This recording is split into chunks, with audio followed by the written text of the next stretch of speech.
Okay, everyone, well, welcome. Are we on? Welcome.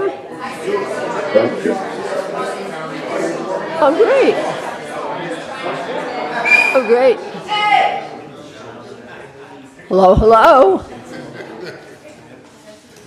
And I think we're welcoming someone else who's here on Zoom.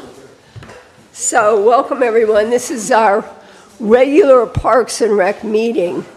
But one decision that we have made already as an executive decision is that the only topic for tonight will be the ballpark. We have other issues that we will defer to the next meeting. So this will be our full focus of attention. So let's start out, because this is a committee meeting, let's start out with a roll call, if we may. Yes, ma'am. Carolyn Whiteman? I'm here. Ted Benbow? Here. Alina Davis? Here. Natasha Early? Here. David Epstein? Here. Christy Hughes? Here. Joseph Janach? Is on Here. Zoom? Perfect. Richard Russell? Yes, ma'am. John Weir? Here. And Miss Shannon Carey will be absent, justified.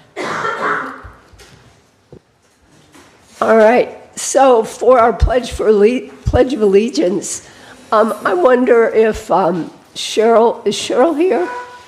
I'd like to honor Cheryl Culberson and see if she would honor us by leading us in the pledge. United States of America, to the republic for which it stands, one nation, under God, indivisible, with liberty and justice for all.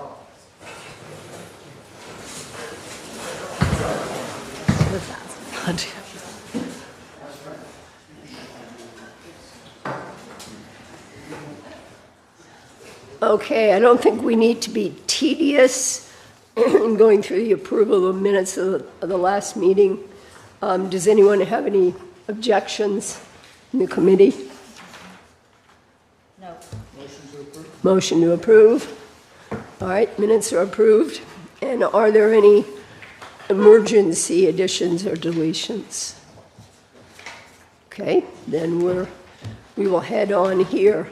And I think before we begin public comment, if it's agreeable with you, I'd like to recognize the manager and see if we could begin our conversations so that we get kind of an idea of who's here.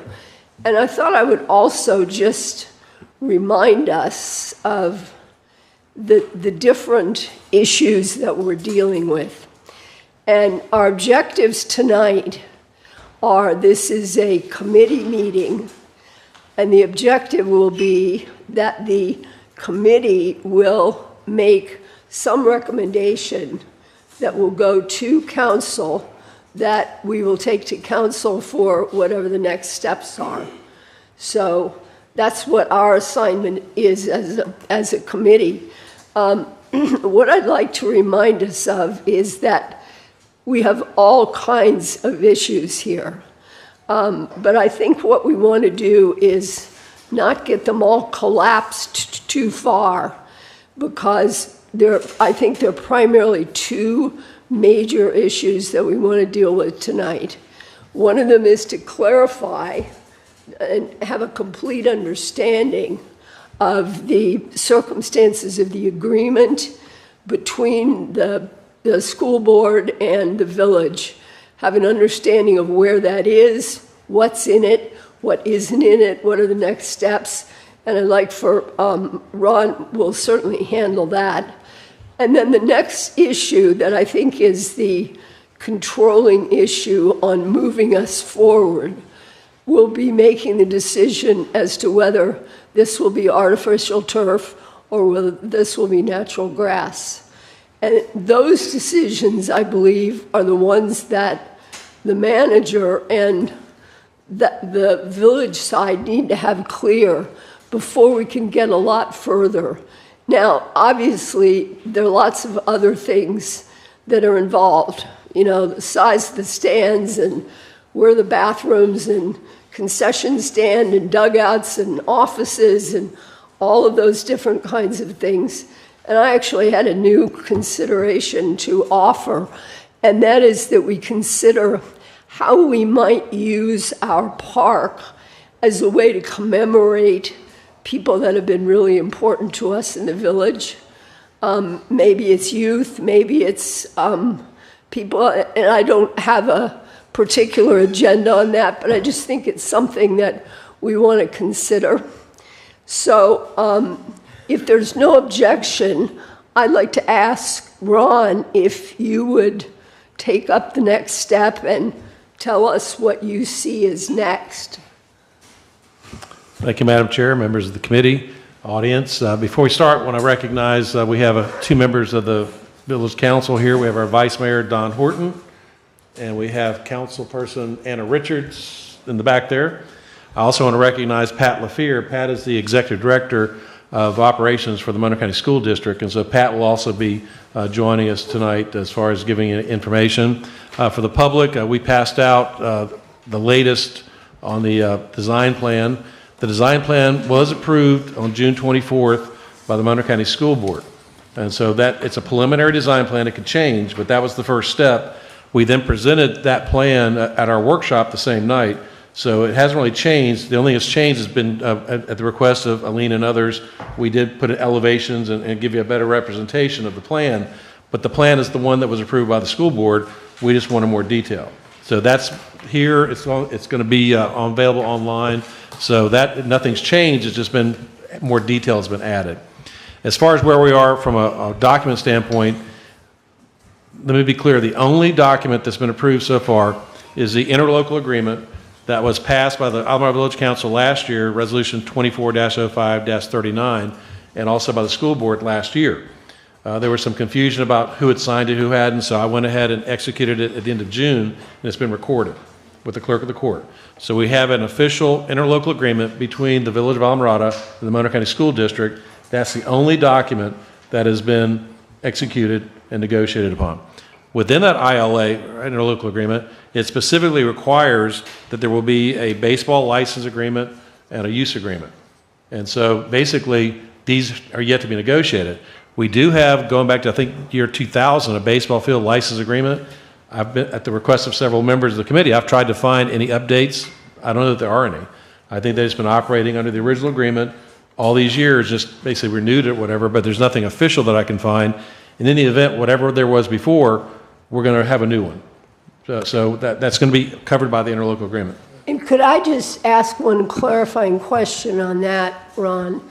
And that is that the first number that we've heard is a $5 million commitment agreement or whatever from the school board. And then there's been word that that number has changed to something else, 6.1 or something, and that there is a question of how that shortfall might be made up. And I'm just asking kind of what's in the world out here, and maybe could you address those things as you go through that? Well, I'll address that now because that's an important point.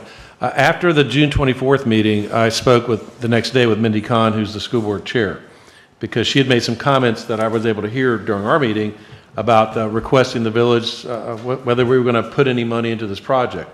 And I want to refer everybody to the recorded interlocal agreement that states basically that on section 7, the recreational facility at the ball field and the acquisition of materials, equipment, etc., I'm going to quote now, shall be the responsibility of and paid for by the school board. There's no mention of the Village of Alamorada contributing a dollar. I mean, we own the property, we'll continue to own the property. Our contribution, in my opinion, is the fact that we are contributing the use of the property, but there's been zero discussion and zero commitment of the village putting in any money into this project. I was told that the $5 million was a placeholder. In other words, they just put that in there, that the $5 million was a preliminary to the design actually being done. That once the design plan was done by the people hired by the school board, that it came in at $6.16 million as far as the estimated cost of doing what that plan called for.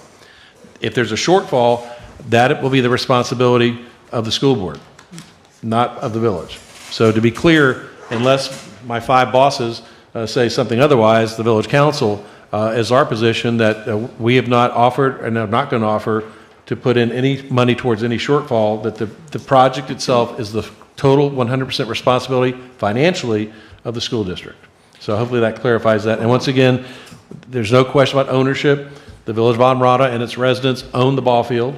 We have, for the past 25 years, had a great relationship with the Montgomery County School District to have the Coral Shores High School baseball team play there, and we want to continue that as far as I can tell. But we want to make it clear that this project is the school board's project, which will require in all matters the full cooperation and agreement by the Village Council of Islamorada. Nothing will be done without it coming before the Village Council, and that's the bottom line there. Hopefully that clarifies the situation. Thank you. Thank you very much, Ron. Yeah, comments from the, We're talking financials right now. So who, on the sustainment for the next 10, well, whatever that is, 10 years, is that the village or is that the school board? Because, depending on what type of turf, and I'm not really here for that piece of it, the average cost is, there's a percentage, right? 5-10% a year. Who, is that the school board or is that the village? It's a big number. Well, the agreement actually says that that will be determined, and that's one reason I wanted to have this meeting addressed tonight. In order to do an agreement for maintenance, which I think is what you're referring to, we have to know whether it's going to be grass or artificial. In other words, I can't enter into any type of negotiation with the school district not knowing if it's going to be grass or artificial, because I don't know what the maintenance requirements would be. So what I was asking for tonight, if you're willing to do that, would be to give me direction as far as are you recommending grass versus artificial, because that will make a big difference as far as the maintenance. Well, whether it's $1 or 5 minutes, it doesn't matter. There's got to be agreement, right? The money, the actual number doesn't matter. It matters what the village agrees to, council versus the county. Well, let me read section 13. Once again, this is the recorded interlocal agreement that's binding at this point on both the school district and the Village of Islamorada. The village and the school board agree that the billing for all materials and services for any construction or renovation of recreational facility should be made to the school board and should be paid by the school board. Billings for maintenance-related costs shall be sent to the village by the school board and paid on a pro rata basis. The village should be responsible for invoice the school board for electrical and water charges based on meter readings of the amounts of electricity and water used for scheduled activities as delineated in the use agreement for the recreational facility. Once again, the use agreement has not yet been negotiated.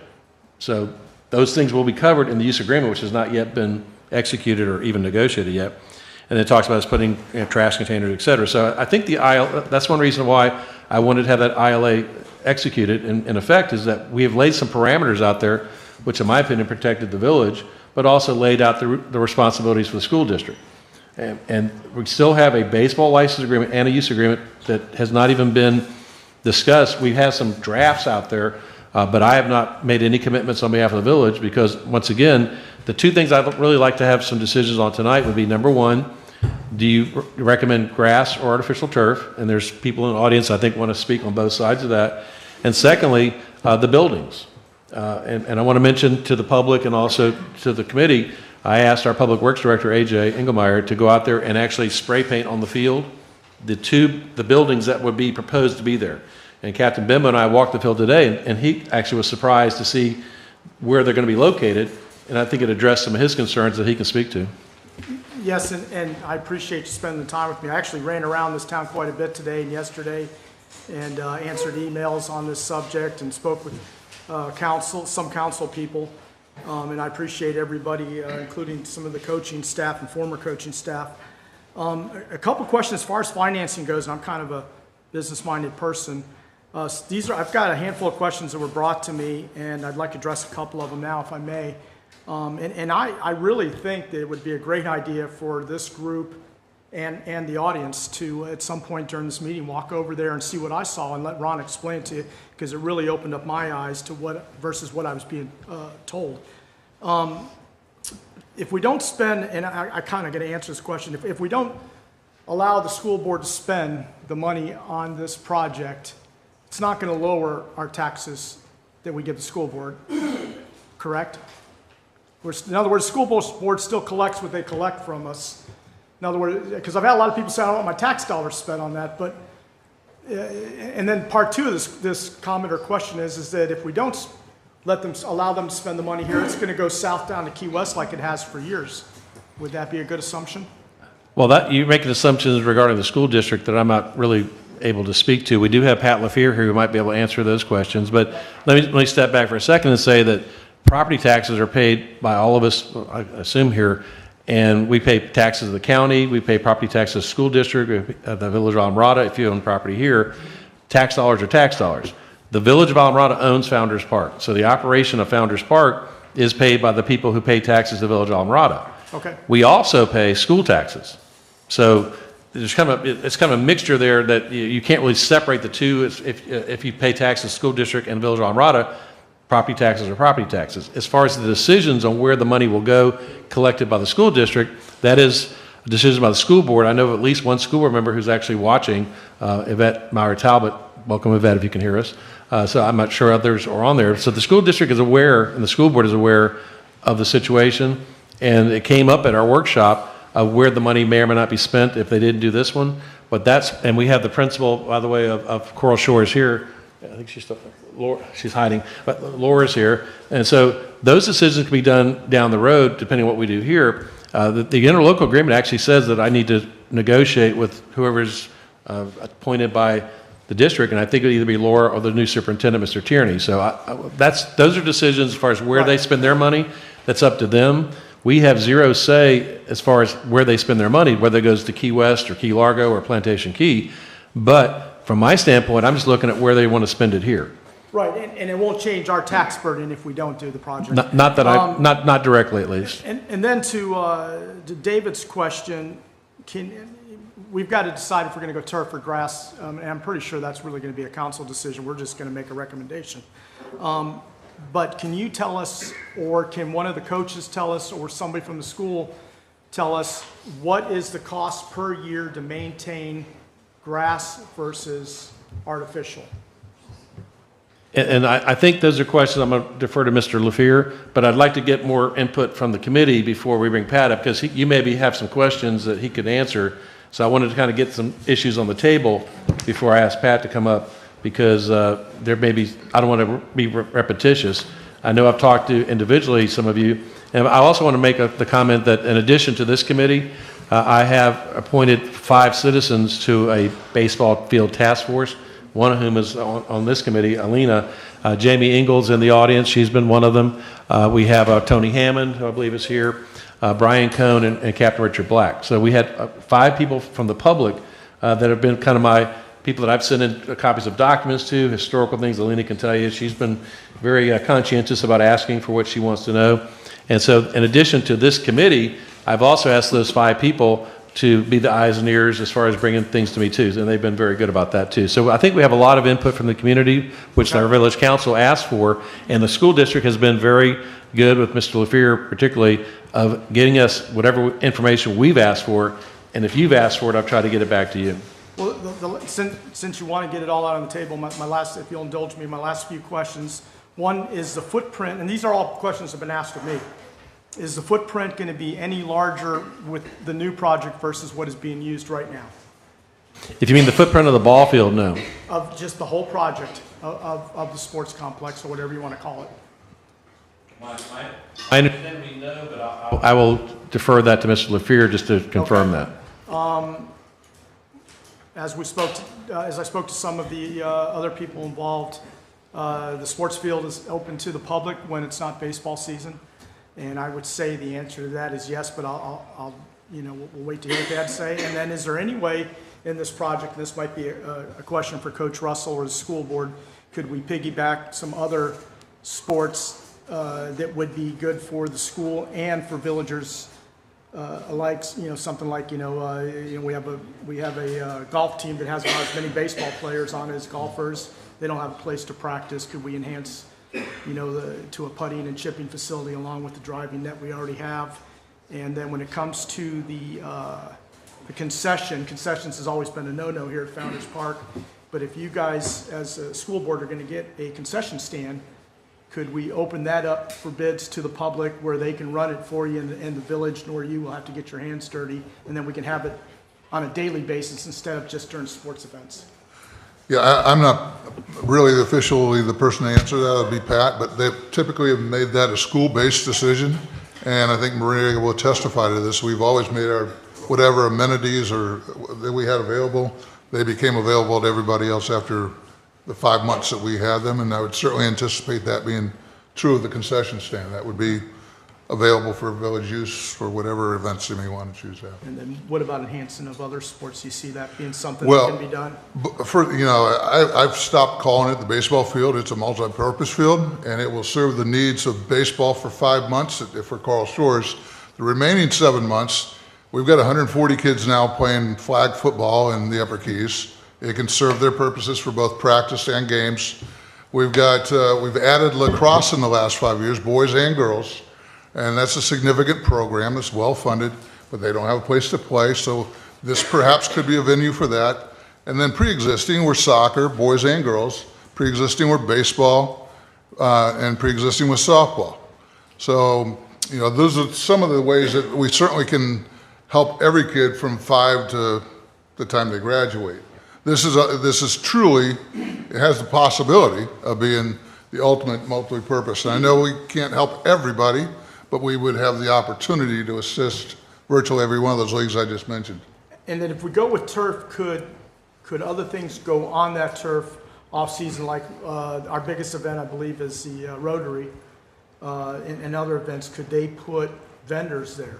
Yeah, I've already spoke, I have the honor of being with Ron and others in this building, the Rotarian, and I've already spoke with Rotary. There are a number of new booths that could go there that wouldn't necessarily be food-related. Obviously, the concession stand is a given, and which is a nice place as they come in.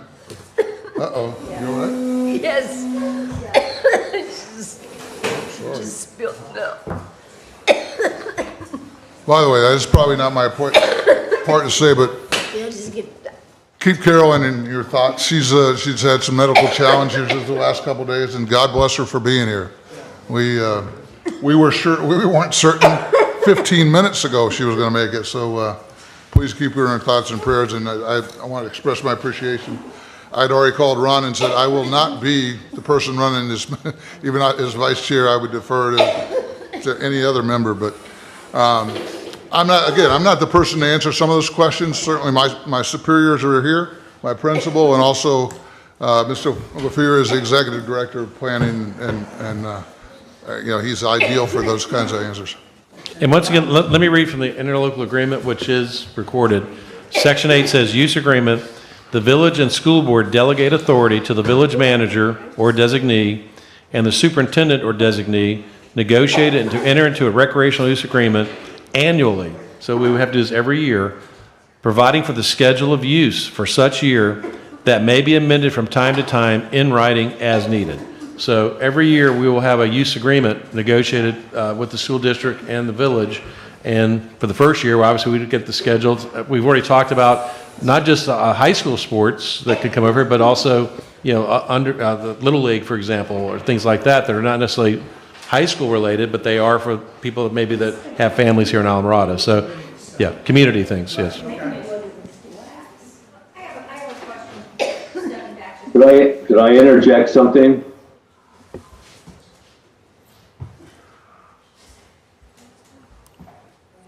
Yes.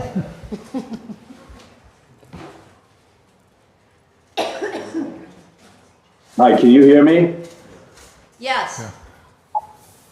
Well, I would like to just say briefly, in regards to what Rich said and even Ron said, is what I hear from a lot of the constituents is that they're worried about the fact that, yes, there would be a lot of people using the park that aren't Islamorada residents. I don't know why we would feel obligated to provide flag football for kids up and down Monroe County when the park was designated for the Islamorada residents. That's what a lot of the people are concerned with. They feel that this is a issue that the baseball community wants to have, not necessarily the residential community. So I just wanted to make that point. I'm not so keen on having hundreds of kids that aren't from Islamorada be using the park. It's great for the Islamorada kids, obviously. So that's a point that I wanted to emphasize. Thank you. So, but I second what he's saying, but also I have two questions. One is, you mentioned earlier that the $5 million, just that number was used as a placeholder, possibly. So a placeholder for what? Was it for, like, this is going to be the max we'll spend on it, or that's what we expect it's going to cost? That's one question. And the other is, do you see in a future where this thing is built, will there be moments during the year where it's going to be locked and someone who comes in after, let's say after whatever, afternoon and the weekend, and they want to play kickball or something, they would need to make some kind of arrangement ahead of time, or could they just come up and use it? As to the first question, once again, I'll defer to Mr. LaFear. Once again, I was told by the chair of the board the $5 million figure was a placeholder, meaning they wanted to put some number out there, but until they had the actual plan, they really couldn't come up with the estimates. And it still could change, because they could change what's going to go out there. As far as the second thing, I think that would once again be governed by a use agreement. As far as the use of the field, obviously during baseball season, that's pretty clear that I think the baseball team has priority. The rest of the year, I think it'd be totally up to the village of Islamorada. And to get to the concern of one of your members, I think that's a decision that the village will make through our council as far as what kind of uses should go there and the maintenance of it, et cetera. And are you going to be charging fees? Those are all things that with Maria's and the staff's help we can look at. They do that now. They have a lot of activities going on in Founders Park now. I'm not sure how they decide whether it's just for Alameda residents or not, but I think those are things that would be governed by a use agreement, which once again would be every year. And if it's a problem, we can go back and amend it. The interlocal agreement's for a long term, the use agreement's annual. And so if that becomes an issue, we can certainly address it. But I would like to have it as specific as possible, just to clear up issues like that. And we can always add things. I'd rather make it more restrictive from the village's standpoint of, we're going to be pretty tight on what we initially allow on the field. And then if people want to come in, then that's a decision we can make based on our resources, for example, staffing-wise, and also maintenance of the field. Going back again to, that would be a big decision whether you're doing grass or artificial, because if it's grass, that issue is not quite as relevant, because when you have grass, I've been told you just can't have all those activities. Artificial is a different story. I'm sorry, Dave. I was just going to interject this because it sort of comes under that same theme of cooperative spirit, which I think everybody would say is a way to characterize our relationship. Every single year in baseball, the 5 months that we have it, we close down the weekend of the nautical market, and there's another event that we just shut down the entire end of the week. What event is it? That's Island Fest. Island Fest, okay. So I say all that to say that when there's a conflict, I think we use the same kind of cooperation that we've had with other entities here. So I very much appreciate that. We had it predating Maria. We had it with John. There's a long history of that, and those are, to Joe's point, those are obviously events that go far beyond the scope of Islamorada. We're talking about the nautical market, and the same thing with it. So, okay, sorry. Any more questions? Any more questions directed to me? Because Mr. LaFear is here, and I think some of the questions you raised, he's better suited to ask.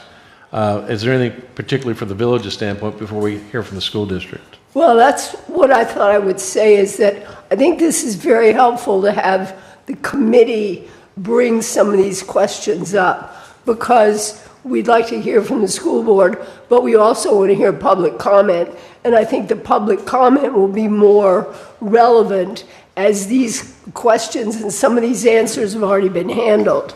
So are there any other comments from the committee? Yeah, I just wanted to bring up the whole misnomer about turf versus grass and the ability to use. So I've heard a few people say, well, if it's grass, we can, it's not a big, I'm sorry, if it's turf, not a big deal. It's actually the opposite. So turf If you put a lot of stuff on it, which, nauticals and different sports, and you tear up the grass a little, or the carpet, it doesn't work. Because you can't just like replant the grass. We got to deal with it. And that's why the whole sustainment piece to this is the county, and we'll hear from the school board. Is the school board going to want us to tear that place up doing other things there, right? Because you ruin one sheet of that stuff. It ain't cheap. And if you look at any of the sustainment for most high schools, most of them are private, first of all, lots of money flowing, those kind of things. We're not those people, from a sustainment over the course of the next 10 years. I've heard a lot of comments on, well, that field was supposed to be an A+ shape for the last 25 years, and we're complaining that's not. Well, okay, I want to see an A+ shape every year for the next 25 years. So that's a cost, and that's kind of, and we'll let the school board talk to it, but how are they going to pay for that? So if that's $300,000 a year that comes into the village coffer, awesome, and we'll take care of it. And however that's supposed to work in those inter-agreements. So, thanks. Well, and thanks, Dave. I think that kind of lines into the, turf versus artificial. Did you want to get comments from the public before Mr. LaFear? I wasn't clear what order. I have one more question. So if we don't have an estimate of cost to maintain, how can we possibly make a decision that we can say, we would like to recommend that Village Council go forward with this? That's the reason why we have not executed a use agreement, because the use agreement would actually specify who's responsible for what as far as the use of the field and the maintenance of it. And that's why I've asked that question at one of the design meetings. For example, what's the difference in cost just to install? And apparently it wasn't a big difference between grass and artificial, which surprised me. I also asked about the maintenance of it. And once again, I'm not an expert on artificial or even grass. And so I'd refer that to Mr. LaFear, who has said that the official policy of the school district going forward is that all athletic fields from Key West to Key Largo will be artificial turf. And I'm assuming that was based on some type of research. I'll also point out that at the workshop that we had with Miller Lake, the contracted people who did the master plan for the Founders Park, they were asked why they actually put on the plan artificial turf on the other field, not on the ball field. And they said they had done the research nationally and they recommended to us to have artificial on the other ball field. I'm just saying, somebody's done the research. I'm not the expert, but there have been people looking into it on both sides, and I've heard from both sides. And that's a decision I think you need to look at as far as making a recommendation. But there's good arguments on both sides of it, and that's why we're bringing it to you. It's not a slam dunk either way. I think, let me see if there are any other questions from the committee, and John, and then let's ask for Mr. LaPierre. I was hoping and then we'll have public comment. I think that's the good I was order hoping to for us. speak at the end after public comment, if that's acceptable to you. Absolutely. And also, John has agreed to help with the timing as we do. Oh, all right, Annie's done it. Okay, great, when we get to public comment then. Okay, are there any other comments from the committee? Because this is a committee meeting. Is there anything else that we would like to offer for questions? How many boys are on the baseball team this past year? Varsity and JV, I'm guessing 28, maybe, something like that. Okay. Why, that's the reason we're not calling it a baseball field. It's multi-purpose. Is there a growing number of kids in school that we anticipate that there will be a greater amount of baseball players? Well, again, getting past the premise of baseball, there's 140 kids playing flag football. There are over 200 but playing baseball. we have those other fields I here understand that, but for there's still- Isla Mirada. And if you'll check with those coaches and the people that are in charge of this, there's an acute shortage in every single one of those leagues for practice and playing provisions. For the younger kids, we have Harry Harris, we have the high school. I guess the younger kids can't play at the high school, because I understand that it's off limits, it's locked off. Is there anything over at Plantation Key School, at the Yeah, elementary? They are maxing out all the provisions available, and there are still shortages. That's what I was trying to suggest. I want to remind everybody, this is the Isla Mirada Park. You know, we understand that there's always been a good relationship with the school board, but we need to remember that this is our Founders Park.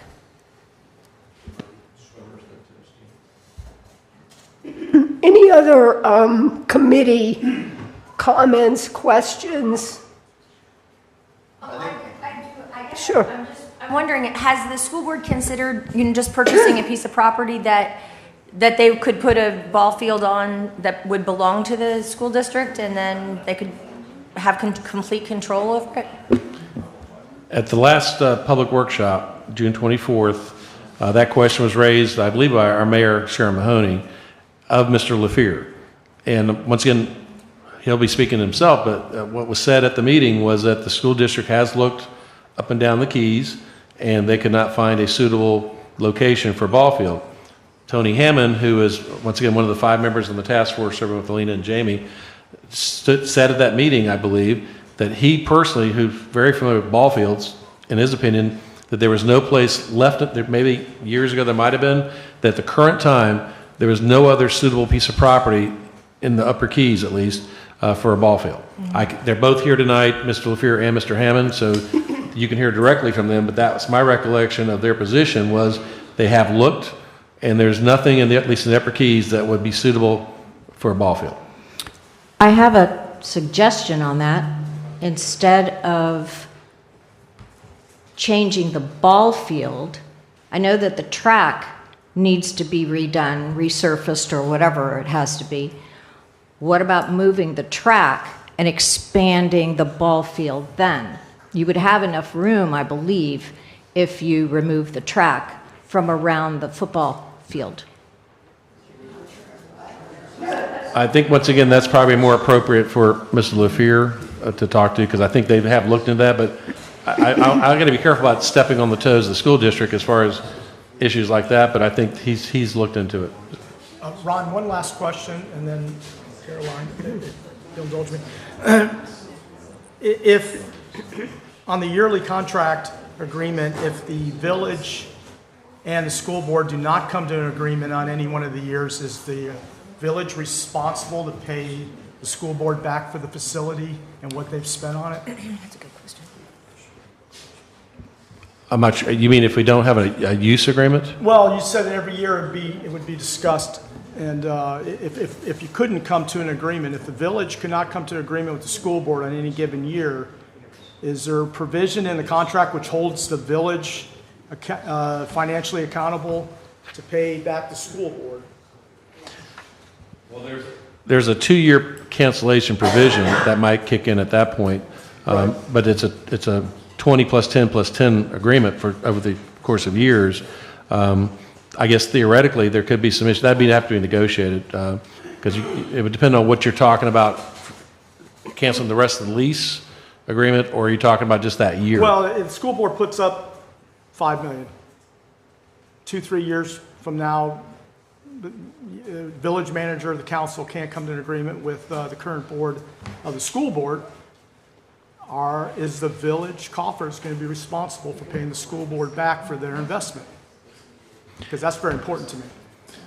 Well, let me say that I'm an attorney, but I try not to offer legal opinions because we have legal counsel for. So let me look into that in more detail. I don't anticipate that happening, obviously, but it is talked about in the interlocal agreement. But I don't want to say something that could be used against us at a future time. So I would just say I don't anticipate that happening, but it's a possibility that there could be some consequences if we didn't reach agreement, which is why both sides have a lot of incentive to agree every year on their use. And of course, that's beyond this board, but that's definitely something that needs to be brought to light for the village council and the powers to be that are going to make the final decision on this. Thank you. Okay. Committee, questions all out? Then Ron, I'd like to turn it back over to you to bring in Mr. LaFear. Carol, I'll And, join John in reserving my comments for the. okay, that's fine. And once again, just to get directly to what you said, let me just read what it says. And it's Section 14, title to tangible property upon termination of agreement. The village and school board agree that upon termination of this agreement, the title to all tangible property included the recreational facility will be in the name of the village, unless such tangible property is completely removed from the Founders Park baseball site by the school board at the sole expense of the school board. So that's why I wasn't really clear about your question. The field itself is there. This refers to the tangible property. So if for whatever reason, if your question was, if for whatever we don't agree, will we have to reimburse the school board Yes, sir. X million dollars? In my opinion, no. So what would fall under the tangible scope? Would it be the buildings, the stuff that cannot be removed without being taken out completely? Right.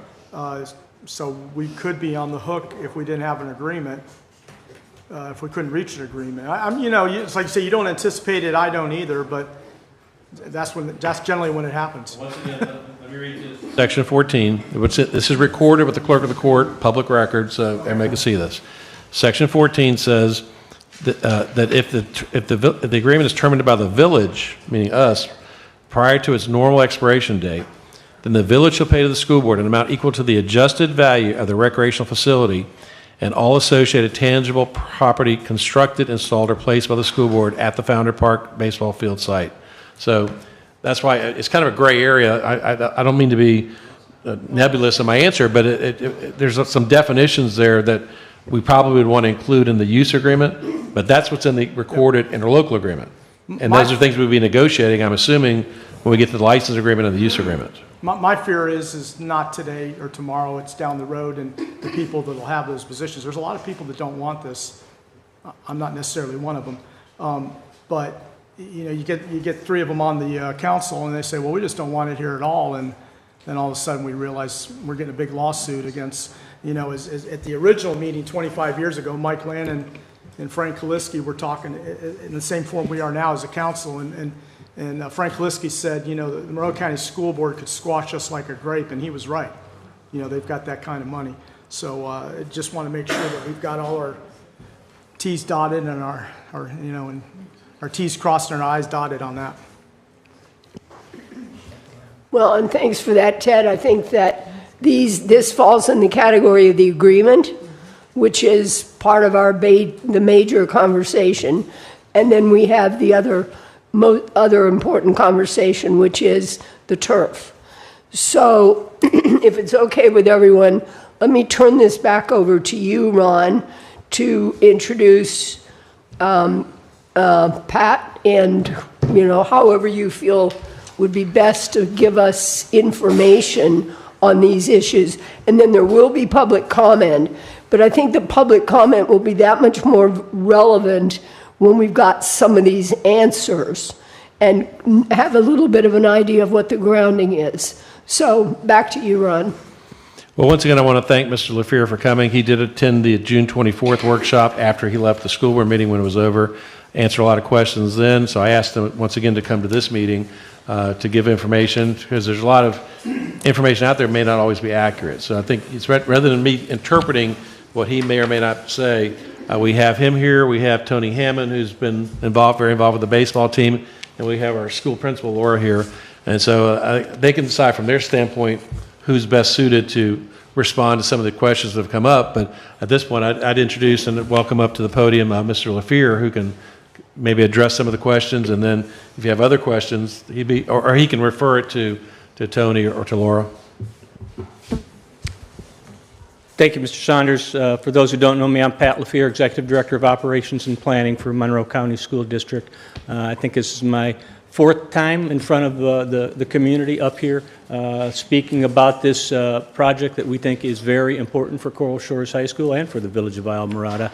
And we once again want to start it off by expressing our sincere appreciation to the village council, the committee here, and the citizens of Islamorada for the long-term continued cooperation we've had in the use of the Founders Park ball field. It's my understanding that I've learned through some locals around here, I think even Board Member Waltansky might be online and may be able to speak to it, that long ago when the county was looking for sites for a high school up here and for a park, there was discussions on which site could be appropriate for both, and during, as part of those discussions, they realized that they couldn't fit a full athletic complex to include a baseball field and track on the Coral Shores campus, and that's when this whole idea of sharing the park with the high school with regard to use of a baseball field started, and it's been a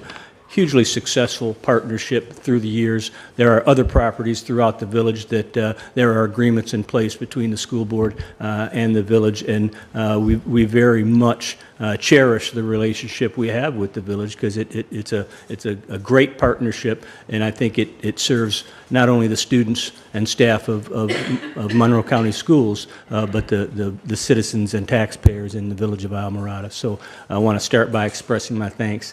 I don't know that I have all the questions that came up during the course of the committee's input.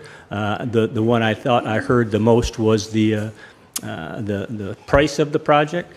So when we, as a planning department, put together our capital projects, we have a 10 and a 5-year plan that we look out and see what the needs are across the school district for capital projects. And we plan those out over a series of years based on the priority the school board gives to those projects.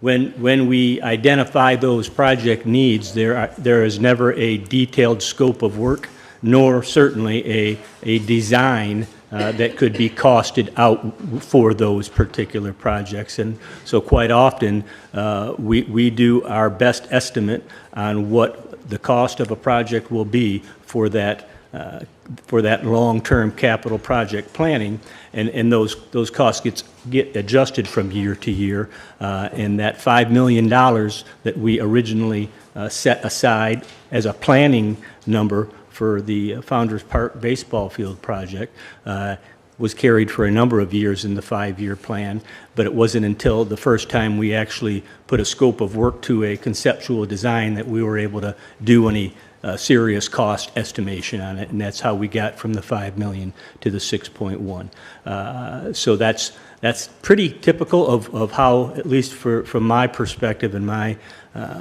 experience, how the capital project planning for us in the school board has worked, in particular in the time I've been here, 10 to 12 years, because along that 10 to 12 year timeline, we've also seen increases in cost of construction here in the county, pretty significant ones. So oftentimes those initial planning numbers that we had in the capital plan, when it comes to the first cost estimation, quite often the number comes in a little bit higher. So that's what I can say with regard to the initial planning estimate and the now first projected cost increase. Those costs will be updated through the course of the design phase, and we'll bring those numbers back to this committee if desired, and certainly to the village council as we go through the design process.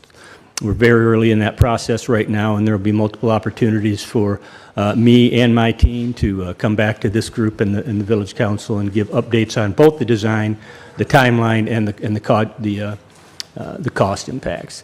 The other point I would like to make is I stand in front of this committee as a representative from Monroe County School District, but this concept is not a Monroe County School District concept. It's a very much a Coral Shores High School concept. They reached out to me 3-4 years ago and asked me to come up and listen to them about a plan they had envisioned for their ball field, which we're now calling a multi-use field because it very much is.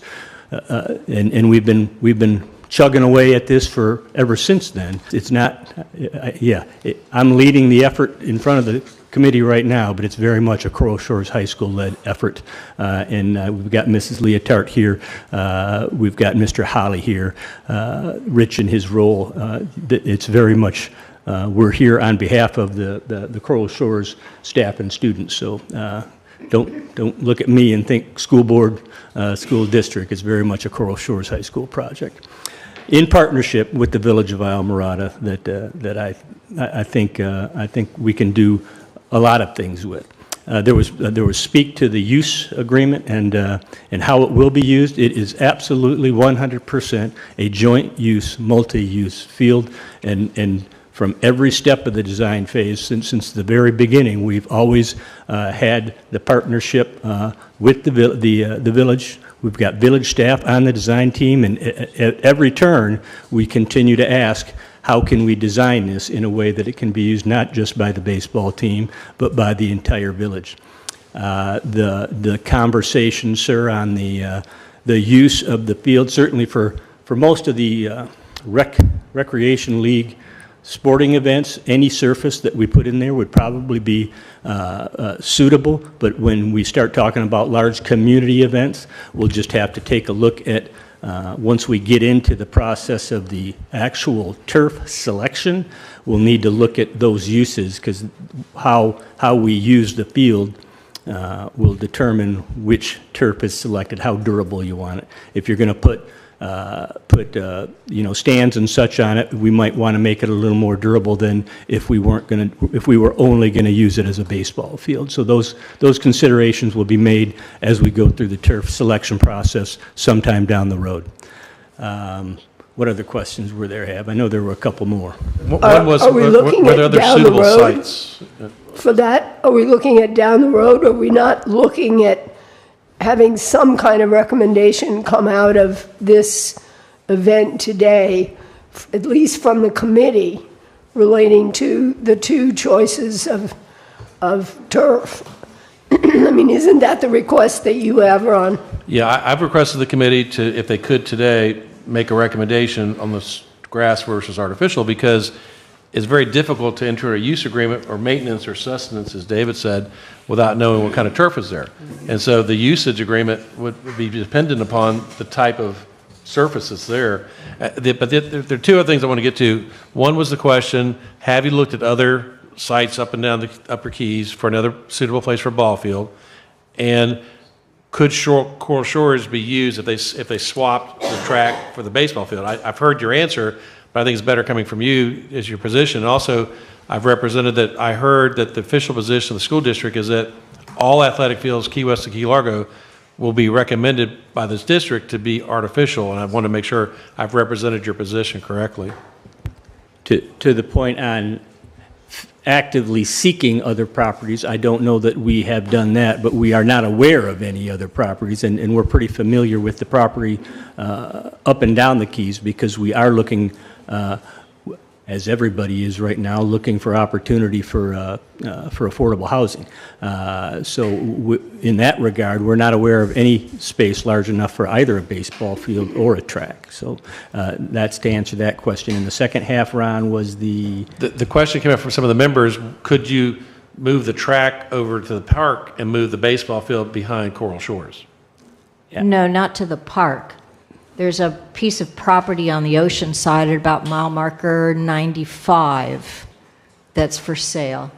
And I think because of its rectangular shape, it could be a possible site for the track. And then the track would leave, and that would allow more room to expand the baseball field at Coral Shores. That is not something that we would look at, or probably anything that I can't speak for the school board, but I'm not sure that it would be, because that would come at a considerable increase in capital funding to buy a property and then have to build it, rather than continue to partnership with the village. Is that the Roebling Park property you're talking about? It's almost across from Joey Mahoney's office. Yeah, that's the Roebling property. Yeah. And I actually, at the request of the mayor, looked at it, and the asking price is $9 million for the property. Also, there's a lot of trees on the property, so there were some concerns with that particular piece of property. Obviously, it would be the school district looking at it, but that price, just the price of the property, was $9 million, just as a point of information. Not everybody pays list. We do have several realtors in the audience. I'm sure we'll be happy to help out. Can I just interject, though? That's not a simple trade-out. It's not like track for, you think about how small a track is. You're not going to fit a baseball field in that. We would go back to the original design. They would know it, and anybody who went to Coral Shores would know it. And that would mean that we'd knock out the tennis courts, we'd knock out the concession stand, the storage facility, and the coach's room. That would have to be gone. So we'd lose tennis, we would lose track. We'd had to reorient the football field again. We go back to the original configuration because that's the only thing that works with the sun with the baseball field. That was why it was designed that way to begin with. So that logistically would be a nightmare, I'm afraid. Mr. Saunders, another thing that I just recalled, the question of the use agreement and the cost. Currently, there are costs that are being shared between the village and the school board on the maintenance of the existing field. That agreement has been in place for a long time. That pro rata cost has kind of ebbed and flowed through the years, especially probably in the last 5 years. The school board has started investing a little bit more into it to maintain it to a level that we need to play baseball, high school baseball on, as compared to just a rec league field. The amount of costs for a natural grass field in the long run would be less village cost over the length of the project, and quite frankly, all of the projects, since the school board is covering the installation costs. For the return on the investment for the school board will come after a number of years when those the maintenance costs that we save by using an artificial surface are realized.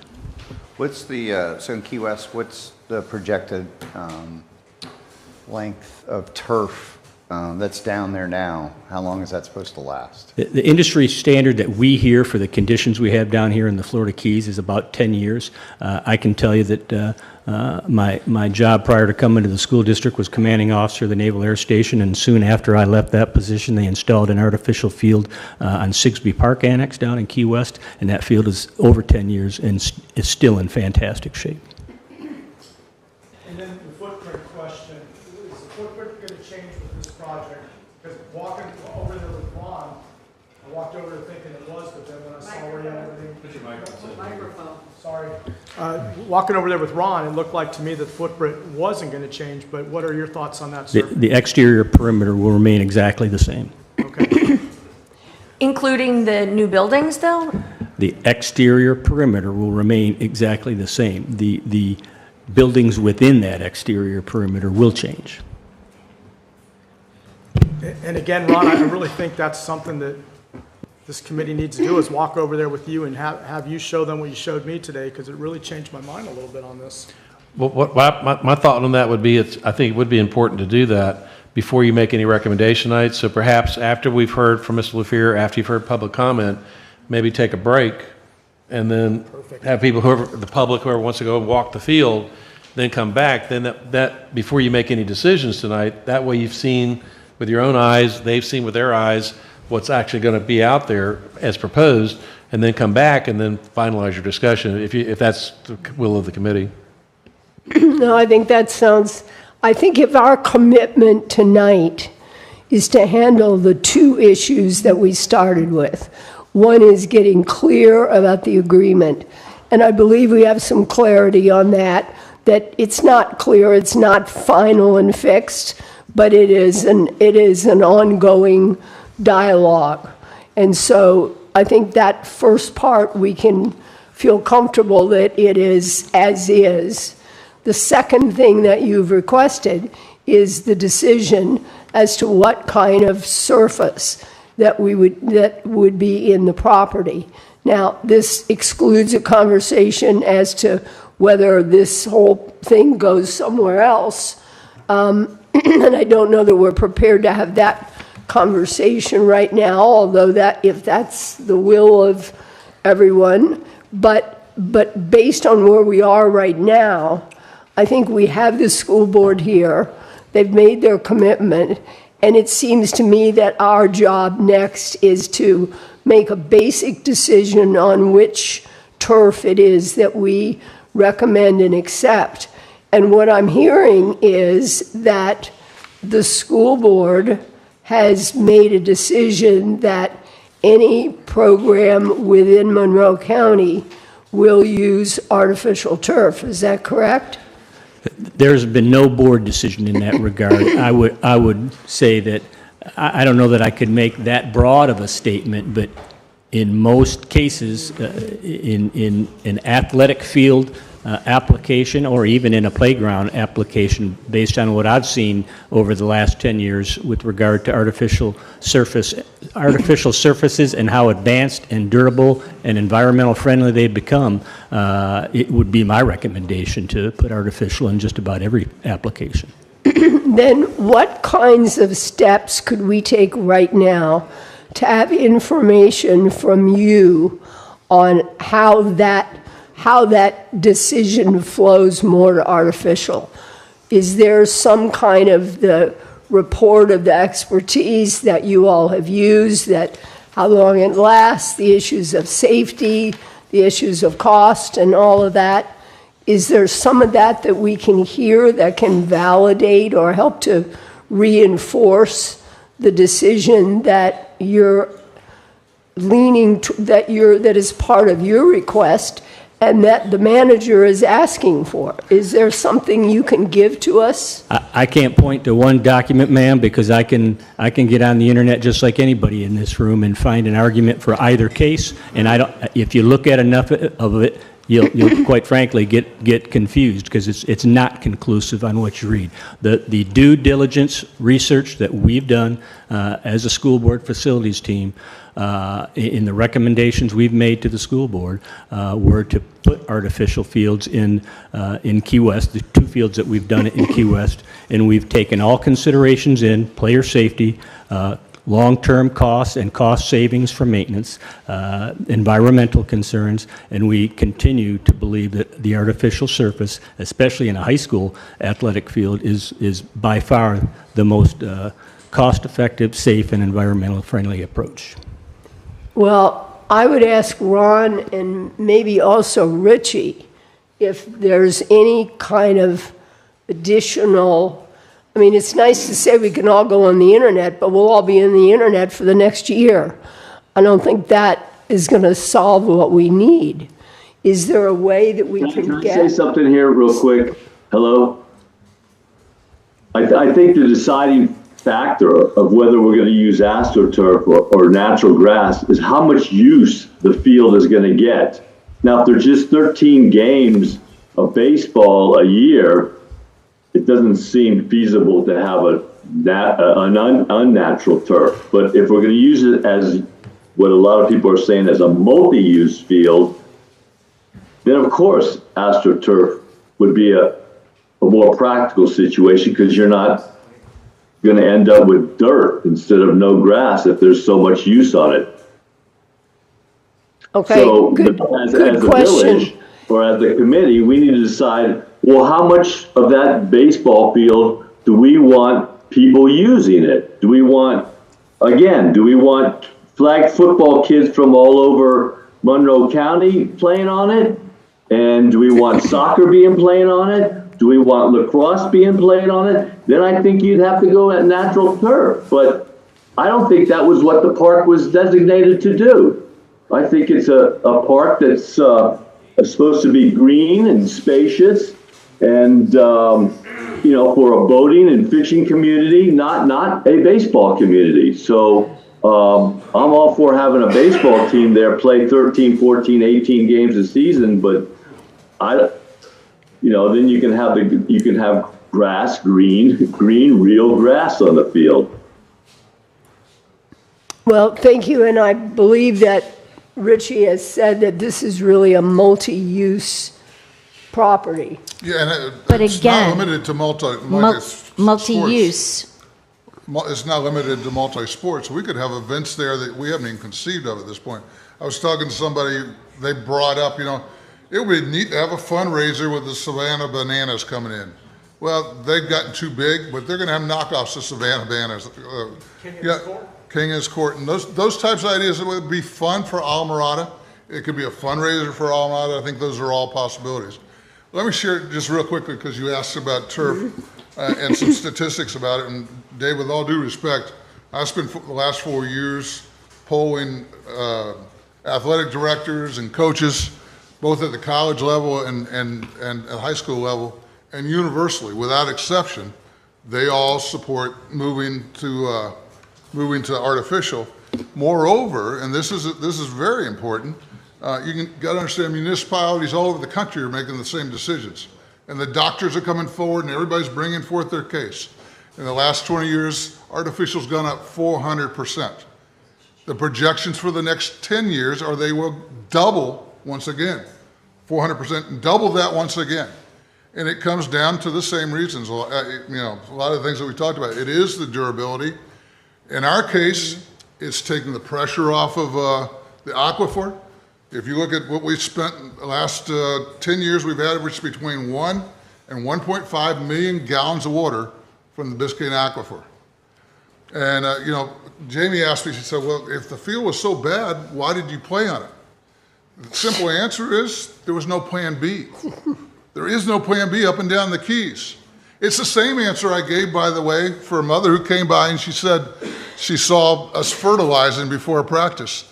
She said, are you telling my son's going out there and rolling around in fertilizer that you've just watered?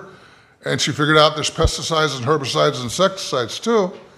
But that doesn't happen a lot. This happened one time, but it's the same answer. Ma'am, we either do that or we don't play. And it does beg the question, since there is no containment, and by the way, this system is contained, we can divert the water anywhere we want to with the underground plumbing.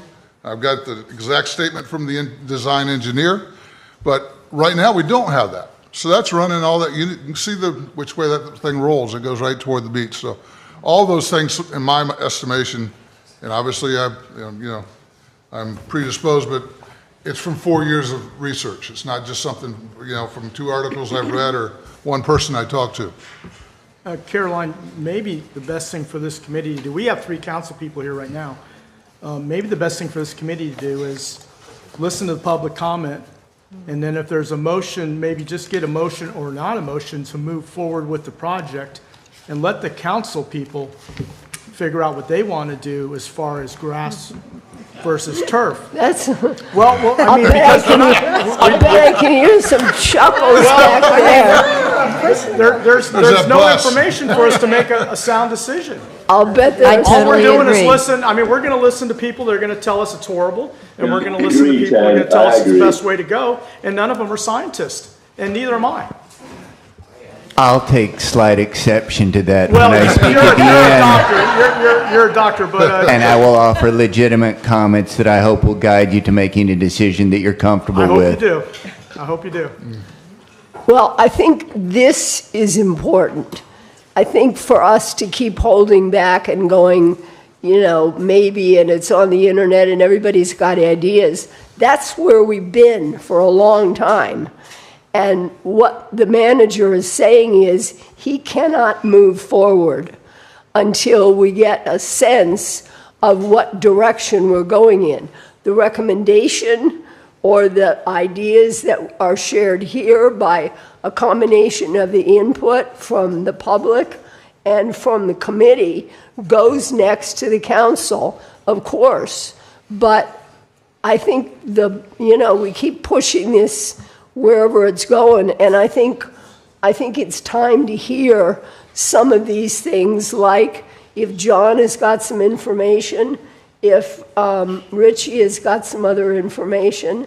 I think we need to hear this, and we need to get clear on what are the reasons that where there may be intuitive senses that natural grass is great, but that the artificial is being promoted, there have to be good reasons for it. And I think we need to know those and hear those.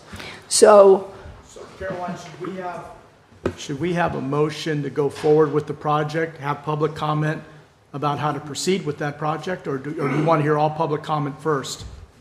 no, we have ignored public comment first because this is a committee meeting. Okay. But I believe what I'd like to hear is if Richie has got a little bit more information from 4 years of research, if John has got some information, if Mr. LaFear does not have anything specific to present, and if no one else, I think I'd like to hear the facts. I'd like to hear what people are basing their decisions on.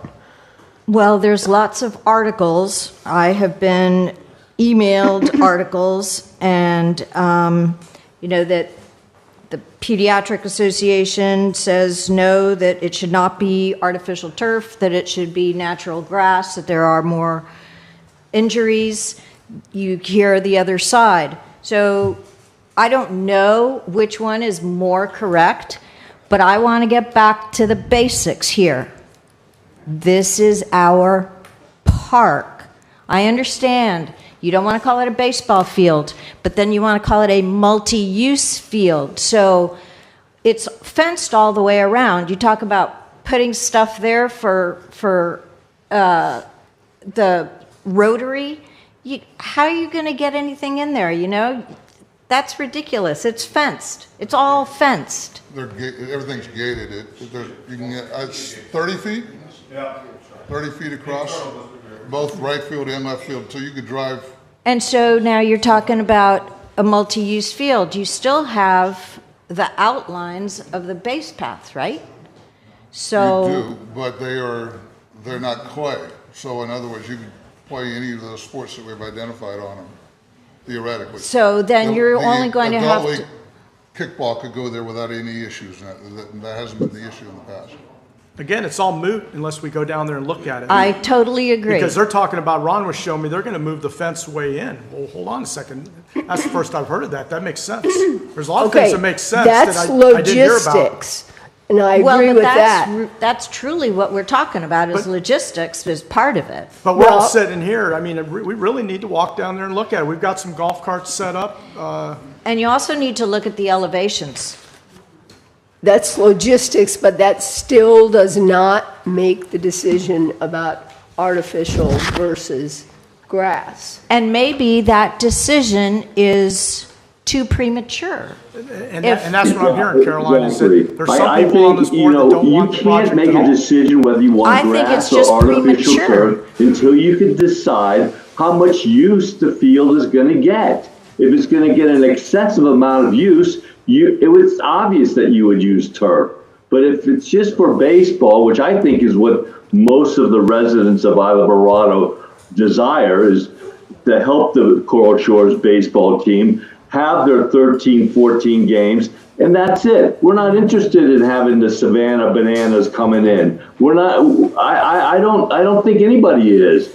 We want a green, quiet, open spaced, natural park, not a complex for entertainment and multitudes of people coming in and using our park. Like Alina says, it's our park, not the school board's park, not Monroe County's park. It's Isla Mirada's park. So we need to decide how much we want that baseball field to be used before we can even decide whether we're going to have turf or green grass. Ron, any comments? Well, most of the stuff that you've heard, I've been hearing quite a bit. Obviously, I'm getting a lot of input. A couple of issues that I think we need to put on the table. One is the injury issue. I've heard both sides of that, as Alina has. We have the doctor here that wants to comment on that. Both sides have studies. Which one's safer? I don't know, but that's something we should look at. The second is the environmental impacts of grass versus artificial. With grass, you have fertilizers, for example. You have water use, but then artificial, there's allegations that has some type of chemical impacts that we need to find out from the school district what kind of turf they'll be using, whether that's even applicable as far as the environmental impact of artificial. I've heard the artificial generates a lot more heat, but then I've also heard that it depends on what kind of subsurface there is. And so these are all issues that have been brought to me from both sides. That's one reason I asked Mr. LaFear to come here. I'm assuming, right or wrong, that they have researched some of these issues and they have a position. Otherwise, why would they have recommended to the school board to go ahead with artificial? Now, they may not be official studies or whatever, but I'm assuming that was taken into consideration before Mr. LaFear took it to the school board, which officially voted to approve a plan that has synthetic turf. If that wasn't the case, then I misunderstood that. But I think that they did that research to make that recommendation. That's why Ms. LaFleur is here tonight to either verify or not. Because if I remember this committee, I'd want to know answer those questions. Is turf more or less safe than grass? Is there more heat generated? If so, how do you handle that? What is the environmental impact of grass versus synthetic?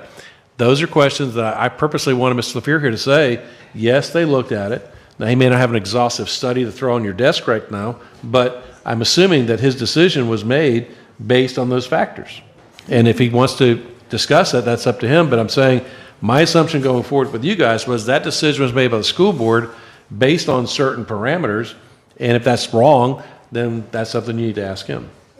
Ron, is the safety factor really, I'm going to get nailed for this. I don't think that's this board's, I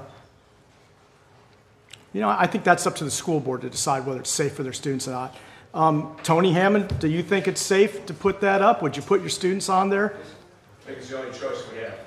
And is it a better technology than it was 30 years ago? You need to get on the microphone because the people listening at home won't be able to hear comments from the audience. If you want to ask a question. Well, let me ask Richie Russell then. Richie, is it safer than it was? The answer is yes, and trying to compare the turf of 30 years ago with turf today and the technology would be akin to comparing your cell phone from 30 years ago.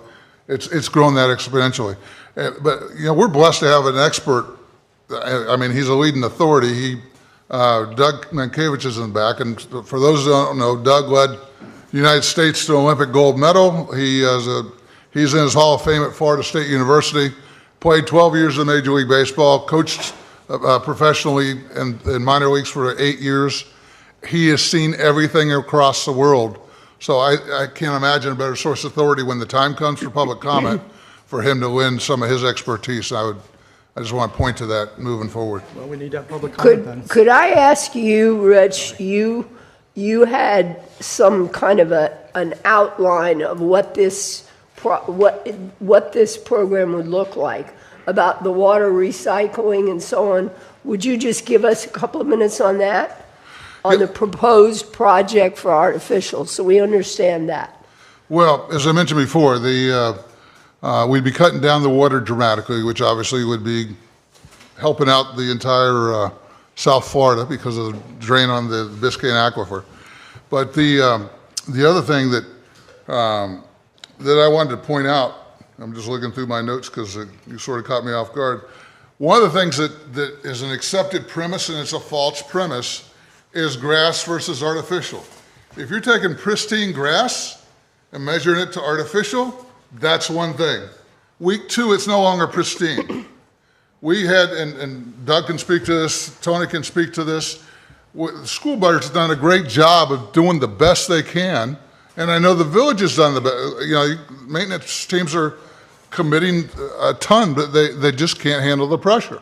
We replaced that field entirely. I think Steve Shea, we've done it twice in the last 5 years, but we did it, I think, December before last. Okay, of 23. Okay, exactly. And by mid-season, well, first of all, 3 weeks after we replaced it, I'm driving by on a Saturday, and I see somebody hitting a wedge from first baseline because we can't control it. And I get it, it's a public park. But that all points in the same direction. You have to have some kind of surface that can handle. We don't ever want golf off there, but I'm just saying it would withstand that. So going back to the safety issue, pristine grass versus pristine turf, I think every baseball guy would say yes, but it doesn't stay pristine. It doesn't stay for 2 weeks. It certainly doesn't for 2 months, and for heck, it's not going to stay for 2 years. It becomes an artillery range. So it's not apples and apples, it's grapes and grapefruit.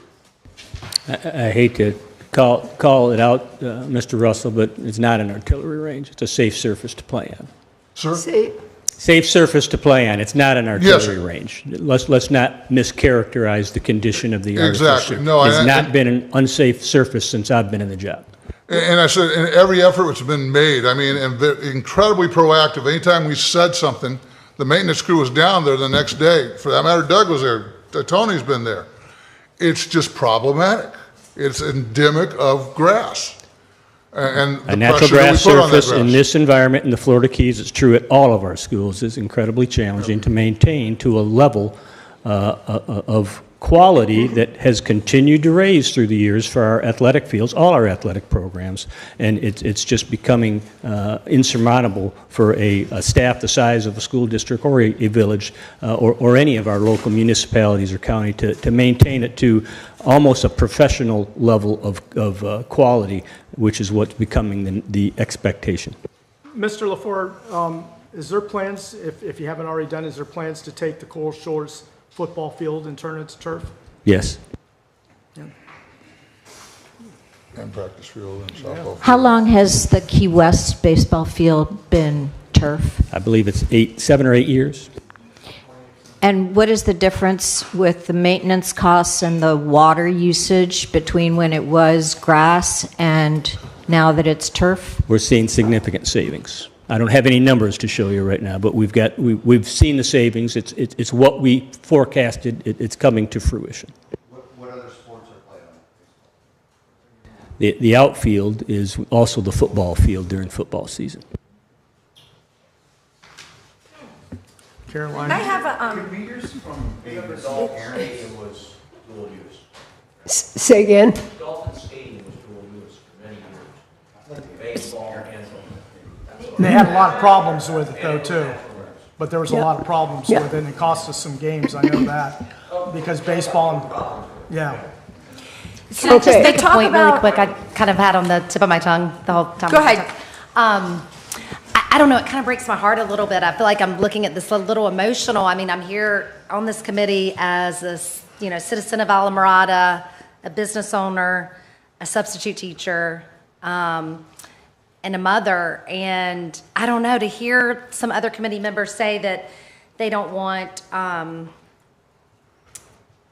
basically to support our children here, with this baseball field. We have the school district behind the plan to do a nice renovation, whatever the details are with artificial and buildings and all that. I mean, they've proposed this, they've allocated money for it. I'm very thankful for that, to support, the children at Coral Shores through that agreement that they have set in place.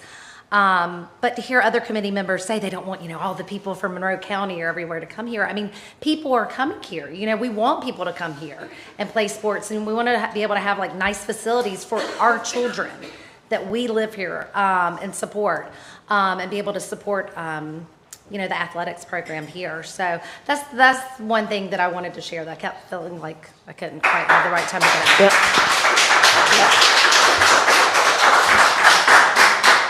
And I think, again, that comes into the issues that are underneath all of this, that if those kinds of issues get us tangled in stopping us from having a progression of a project, then we're getting down in the weeds, which is what I suggested. We need to make the basic decisions, and then the rest of it is all of the things about who comes and all the rest of that. But we've got issues of safety, we've got issues of maintenance, and we've got issues of environment. We've got issues of the fact that it is the school board that is offering or providing or agreeing to, or however you want to say it, to enhance the ability of using this multi-field, multi-purpose place, and that one of their underlying requests, guidelines is, for all the reasons that they've done homework with, that it should be artificial. And artificial does not mean old tires and AstroTurf and all the rest of that.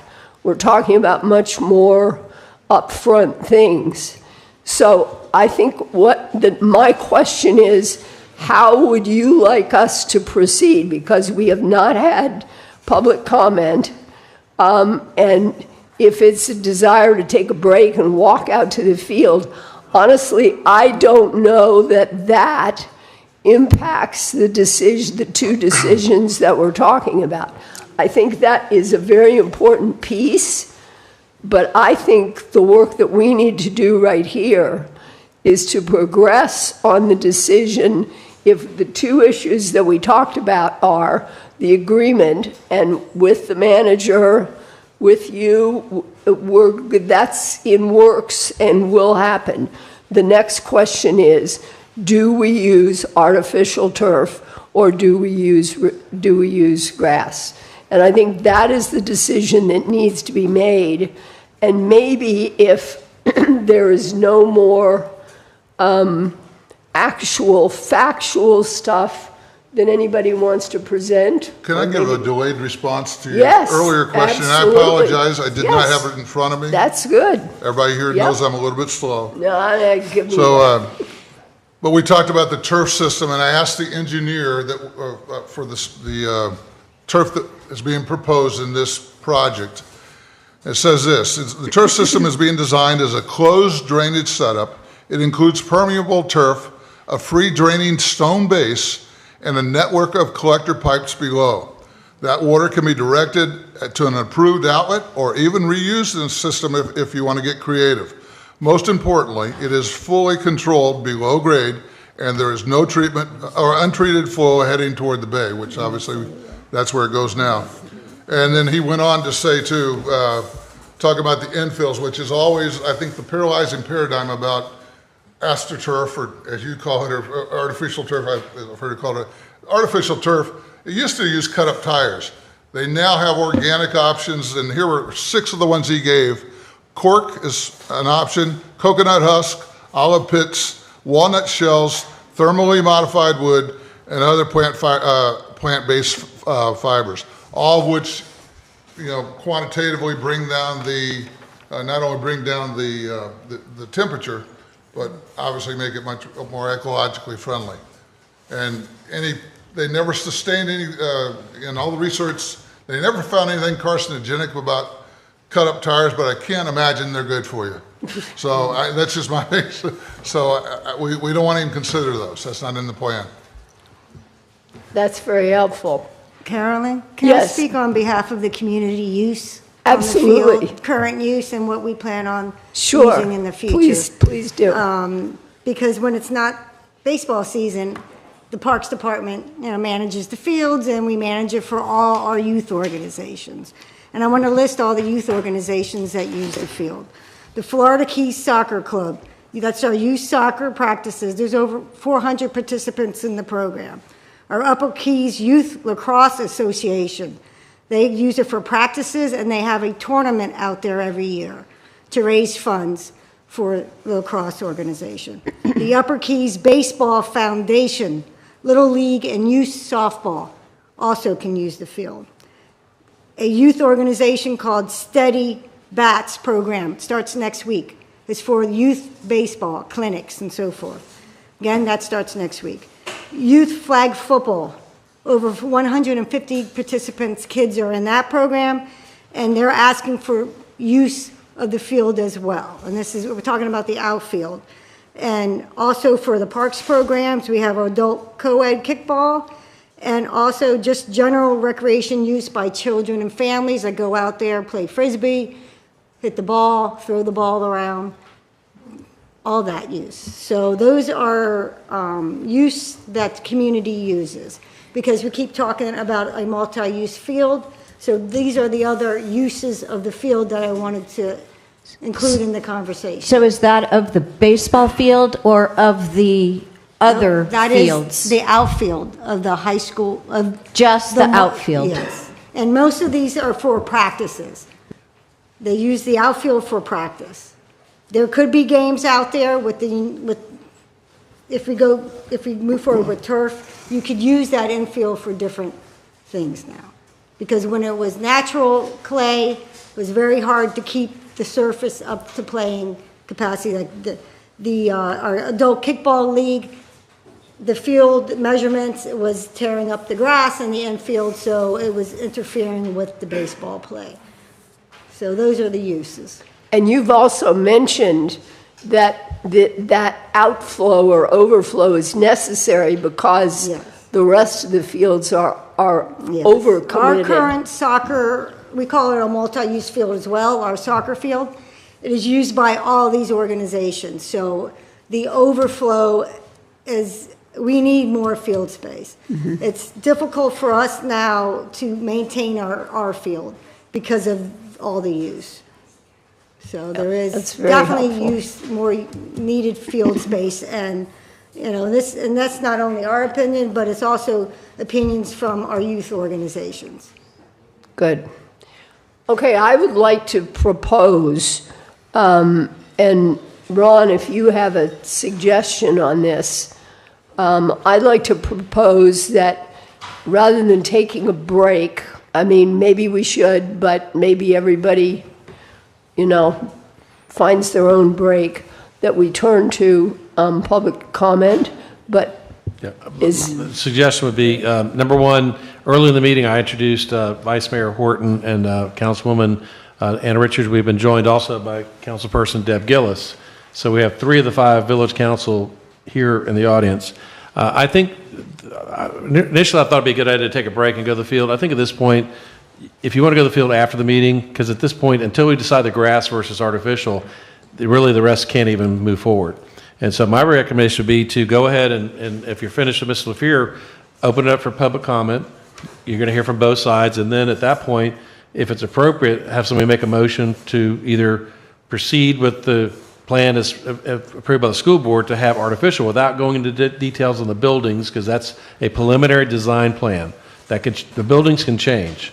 But the grass versus artificial, we can't do anything until we make progress on that decision. So I would say there's a lot of people here that want to speak, hear from both sides, and then if you want to, make a decision to recommend to the council which way to go. Ron, that's an important thing that I just heard you say about that the buildings could change, because for me and a couple of folks that have emailed me, a concern isn't so much as like, do we want a ball field? Do we want to provide for the kids? I think who would say no to that? But all of these big new buildings, like that's a concern for me and other people that I'm talking to. So are you saying that, like saying, okay, yeah, we want this new ball field, now let's decide grass or not grass? The buildings are not a part of it. This is a decision that's gonna be made later? yes, Yes. yes. So Yeah. I almost feel like, Ron, that it's a two-part deal. We need to decide as a committee, do we want to go forward with updating the field? And then the second part, after public comment, to decide, do we want to go grass or artificial?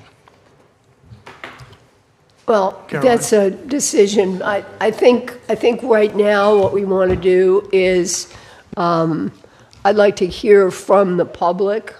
The committee has had their comments. I think we've done as much as we can with Mr. LaPierre. Thank you very much, and don't leave if we can keep you, because I'm sure there will be questions. But I think what we would like to do is move now into public comment. The request is that it be a 3-minute comment, and let's remember that, as we said earlier, this conversation is not based on, is there going to be a dugout that's 2 stories tall or any of that. That's not part of this conversation. This is really just part of what do we do with the turf, and that gives the manager the opportunity to begin negotiating all the rest of these things. Then the details, I think, come later. Am I off base on that? No, I would think that's the way to proceed. I will not, I've made the commitment, I won't even advance to the council yet until we get more public input on the buildings, for example. But that's something the school district have to look at, because if you're over budget, perhaps they're going to look at scaling that plan back or whatever. But that's their decision at this point. I do think it's good for you to get a better idea of what they're planning out in the field. But I think for today's meeting, it's better just to focus on, number one, do you want to move ahead with something? And if you do you want grass versus artificial? And I think if you can make those decisions tonight, that gives us enough. And then I think we can schedule another meeting. I think, next month is your meeting again.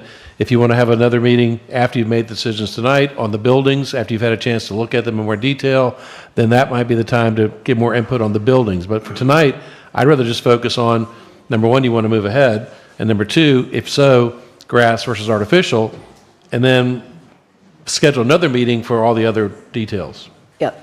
Carolyn, can Yes. how many doctors in the room? Just one.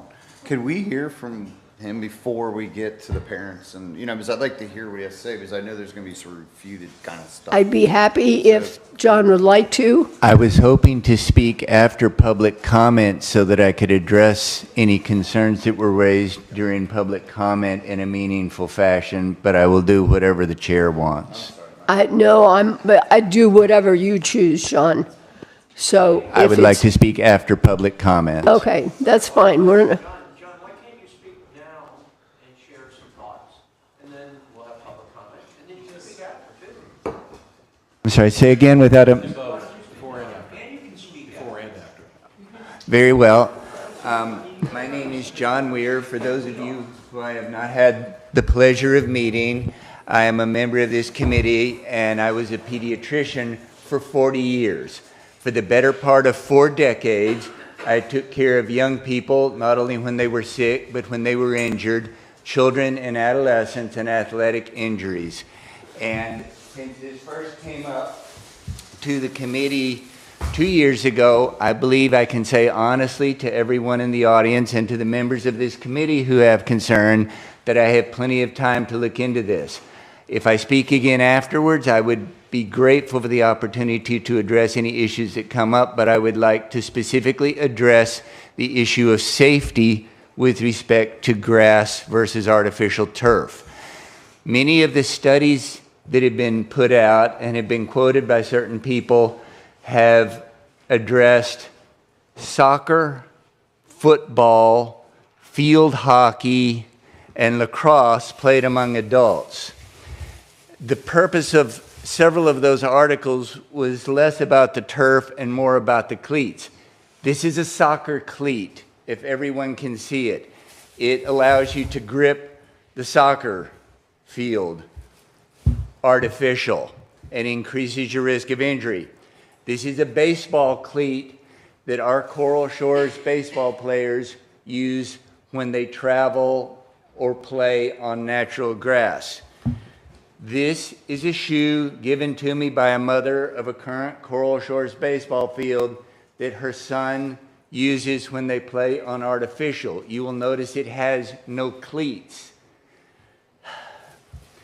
The risk is greater for artificial turf for injury when playing soccer, lacrosse, field hockey, and those sports where you suddenly have to turn. I do not believe, after looking at these articles for the past 2 years, that it applies for baseball. And my genuine, heartfelt endorsement to the committee when you get ready to vote, and to the village council members when you take this up, and to anyone in the office that has concerns. From a safety perspective, I genuinely feel that the artificial turf is going to be safer for our young people playing baseball. Thank you. Specific to baseball. Soccer will be a different issue for the other fields.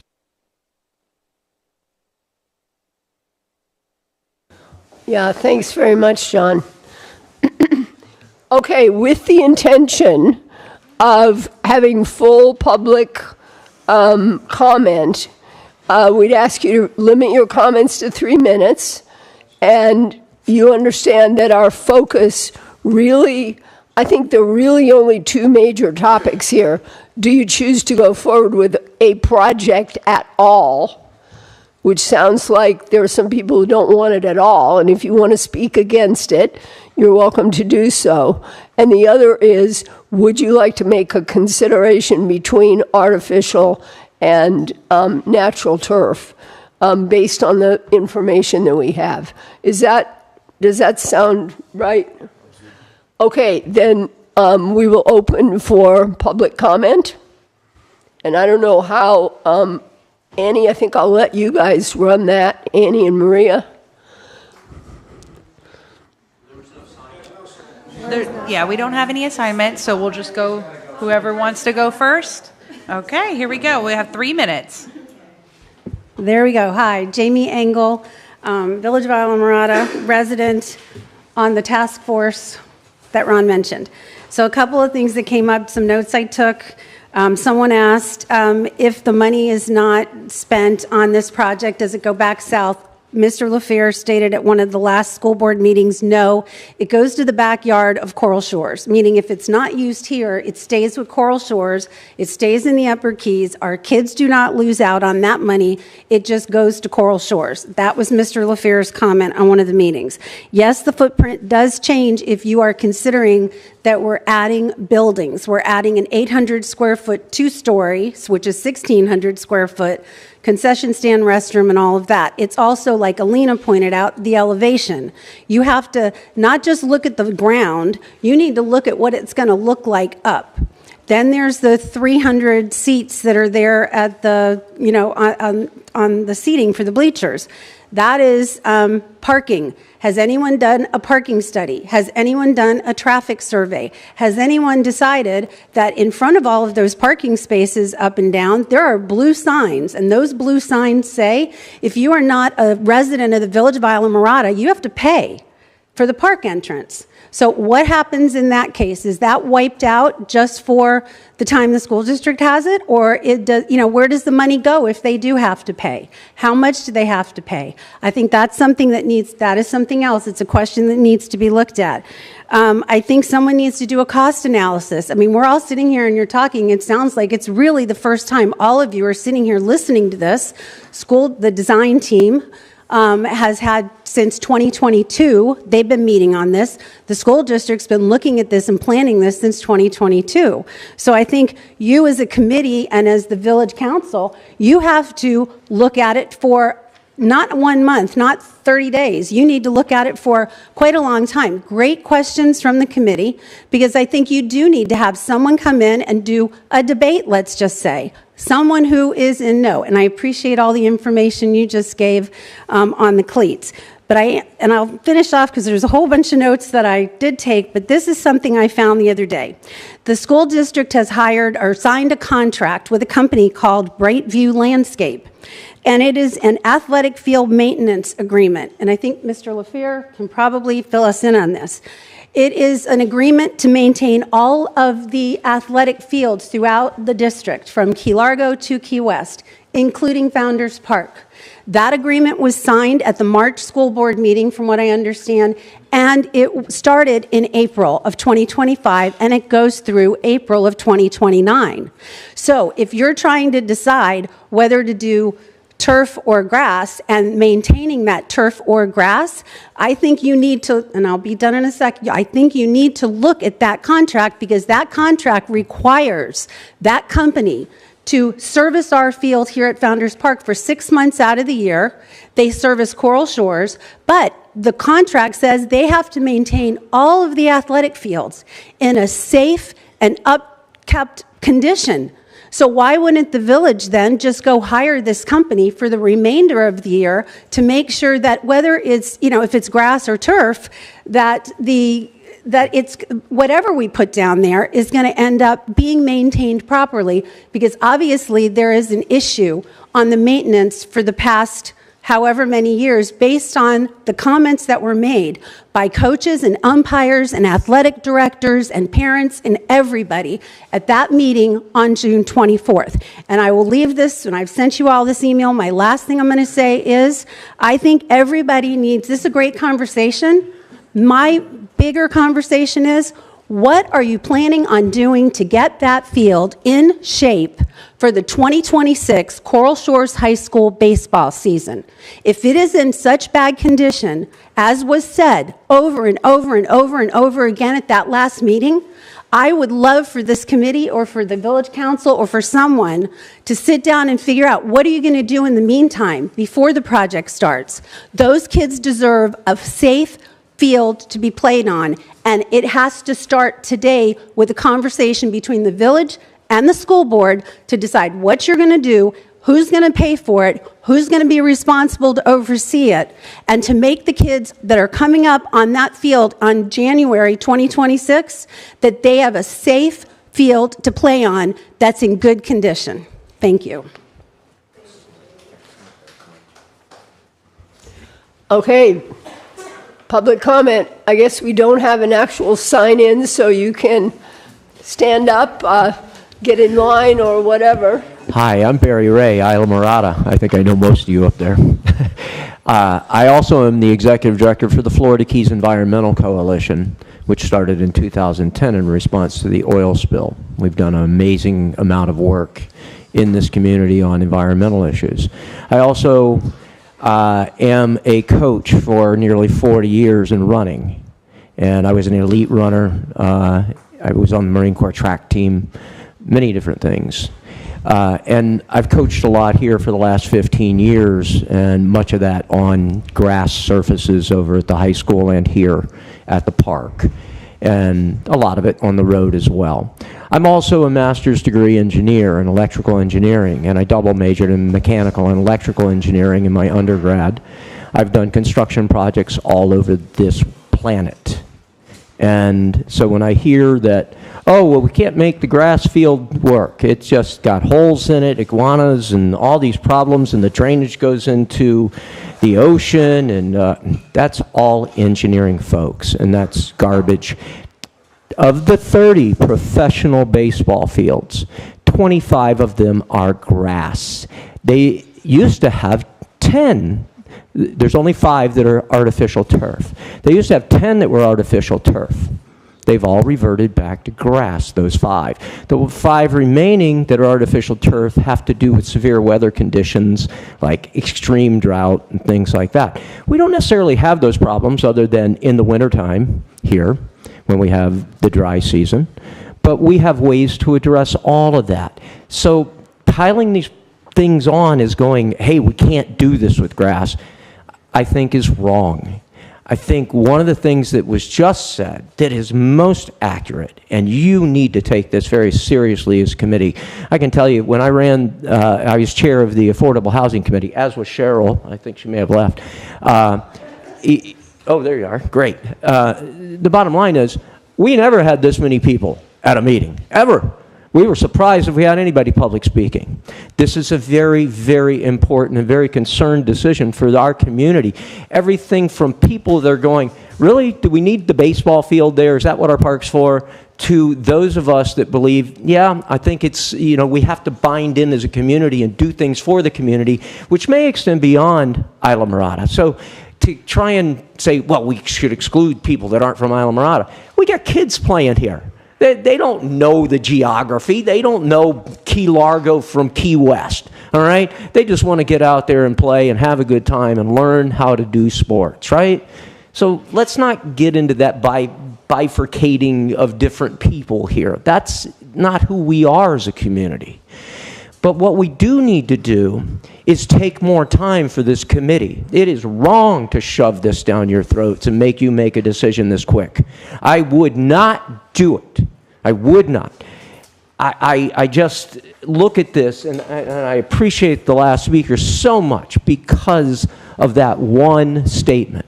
You need to take more time. This is just wrong. And look, Richie's seen me coach. He's seen me for years. I am a huge fan of everything that goes on sports-wise here in this community. So making this decision on artificial turf, my personal opinion is we can do it with grass, and we can do it as well, if not better, on grass. If it's good enough for the pros, it's good enough for us. We need to make it that way. And I'm hearing all this, well, the cost of maintenance. Who cares?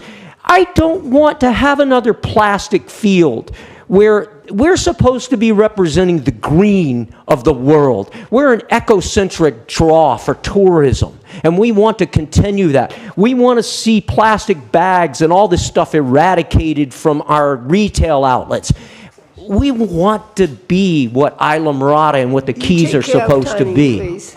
And we need to wrap it up. Sorry about preaching, Sorry. but Yeah. this is part of what we're all supposed to think about in a bigger scope. Thank you, Barry. And Thank you very much for Annie giving me this needs to- time. If you'll Yeah, turn the clock, we're not trying to be impolite. Right. No, but just so you know, when you represent an organization, many times you have 5 minutes, not 3.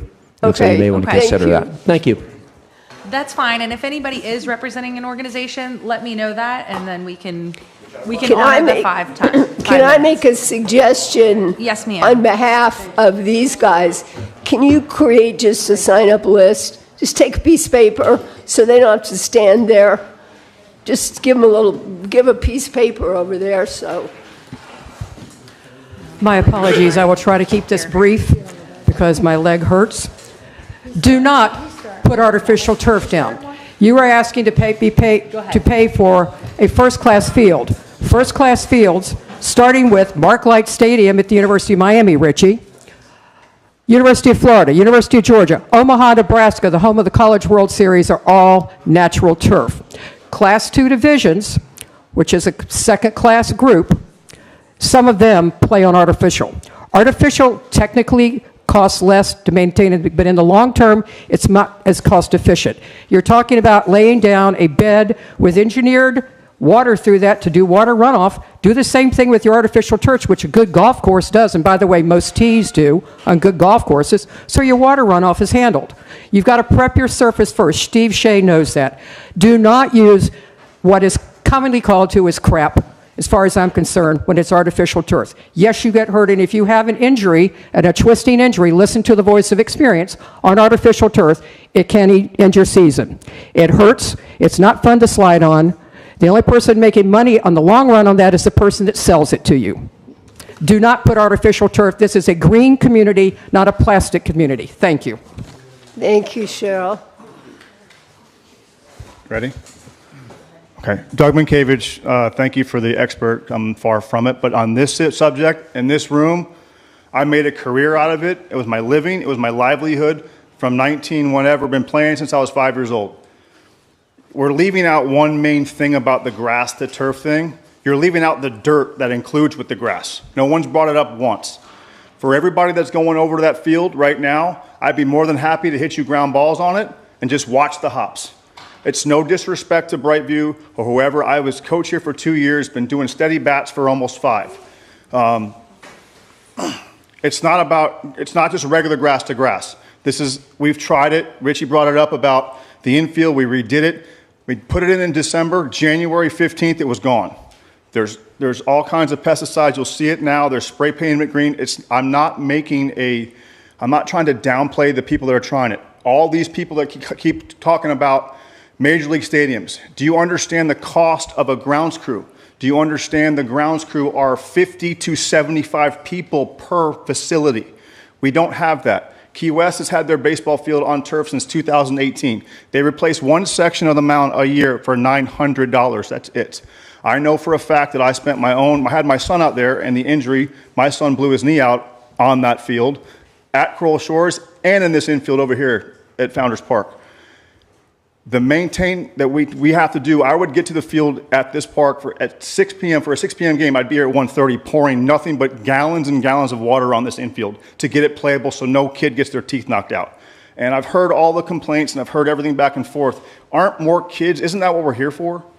Don't we want more kids? The more kids that spend time on that field, the less problems we're going to have as a community. And I don't want that to get lost in the shuffle of this, and it's about the kids and the kids that are going to move up. All the people that are complaining about turf, haven't stepped on that field. We've spent a lot of time on that. It means a lot to me, and I've never seen in the years I've been playing since I was 5 years old, I'm 51 years old, I've either coached or played. I've never seen an injury due to turf in 45 years, as far as blowing a knee out or anything about cutting or anything like that. So maintenance-wise, they do their best. There's only a couple guys. They can't keep up with it. This is not a major league facility, and the amount of money it would be to maintain that field properly, we just can't do it. So it's not necessarily grass as what you think about grass is. I think we all agree we would want grass, but it's a moot point. We can't do it. I just want to keep reminded that when you mention grass, there's dirt also, and keep in mind, this is for kids and multi-use. And again, multi-use, we can have one thing going on and then use a section in the outfield for something else that we can't do normally, what we do now. Thank you. Thank you very much. And also thank you for being such a wonderful part of the community and contributor, and for your outstanding background. Sorry, did we work out the... Good evening, Joe Zymek, Venetian Shores. Been here 25 years, probably longer than some of your kids have been alive. But my problem with the following is the following. We have a council-manager government here. And Mr. Mayor, that's why I'm bringing these remarks up. First of all, basically, it's always about the money. Venetian Shores pays 15% of the ad valorem taxes of the Village of Islands. If in any normal company, 15% would control the company. I'm asking our councilmen here who were elected by people in Venetian Shores to maybe look and respect the fact that they represent Venetian Shores. In addition to that, the mayor serves at the pleasure of the council. It's up to the council who were elected by the village owners, the citizens of the Village of Islands, to do what they want done, and they have to give direction to you. You do not correct direction. If you are, then you're violation of the city of management. So I think we got a problem here. We got a problem of a committee here doing all these good things.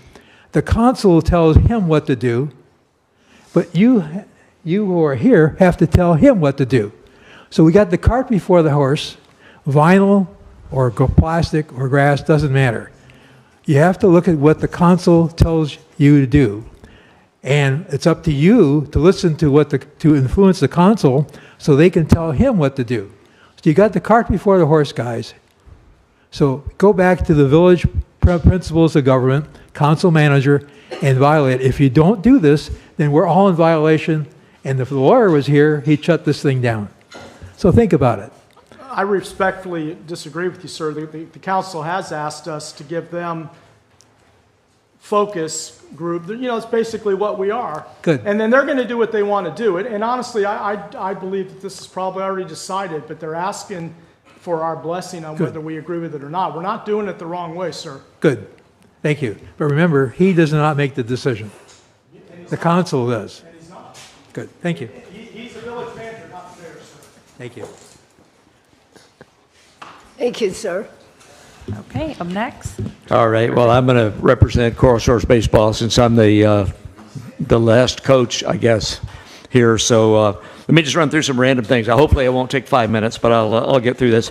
We have about 250 kids playing Little League Baseball right now in the community. Basically, that's a term that I was given at that last meeting. Their T-ball children have to go play up at Friendship Park in Hibiscus Park. That's the only place they can play T-ball right now.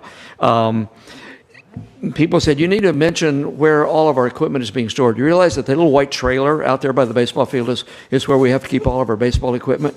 And the nearest bathroom right now, I notice the portalet is gone right now, is about 350 feet away from the baseball field. Nobody's going to be sitting there watching a baseball game and then sprinting out to the bathrooms and then sprinting back. It's not practical for what we have right now. One of our young men bought a baseball glove 2 years ago. We put it in the locker room there. Came back after the weekend, brand new glove. They cost hundreds of dollars now. Rats had eaten the glove. So I had the baseball team go buy this young man a new baseball glove, and thanks to AJ and Terry Abel and I, we were able to extract the rats from the concession area that was out there, which we got rid of.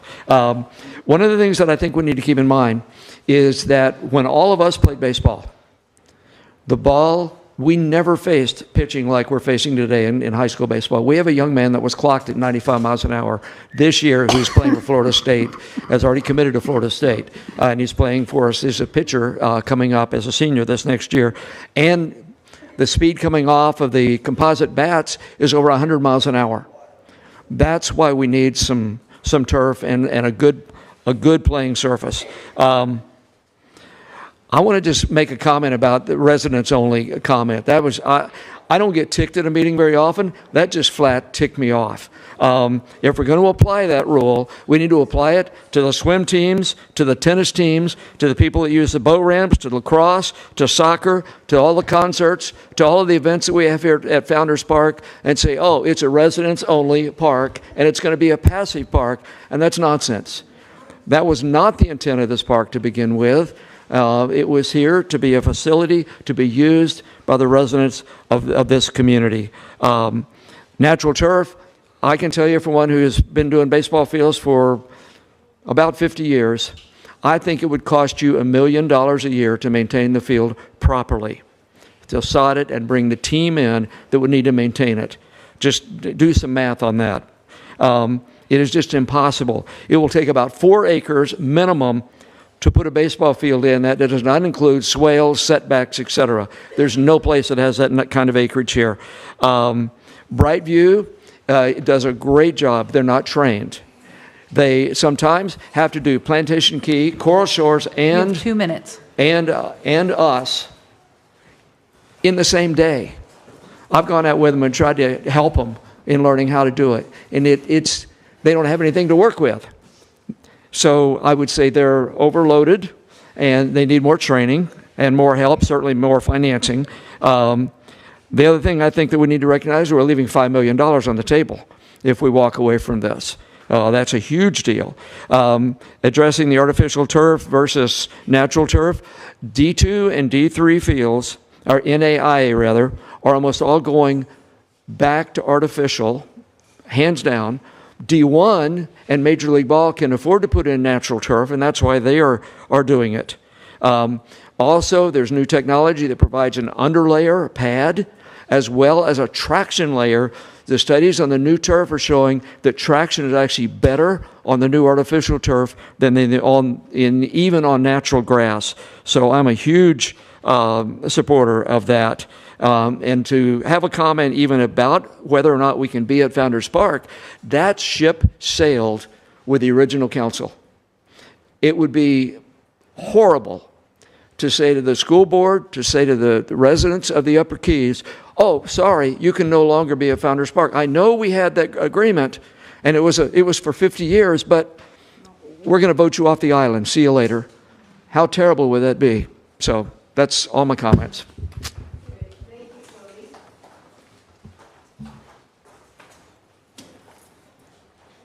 Next.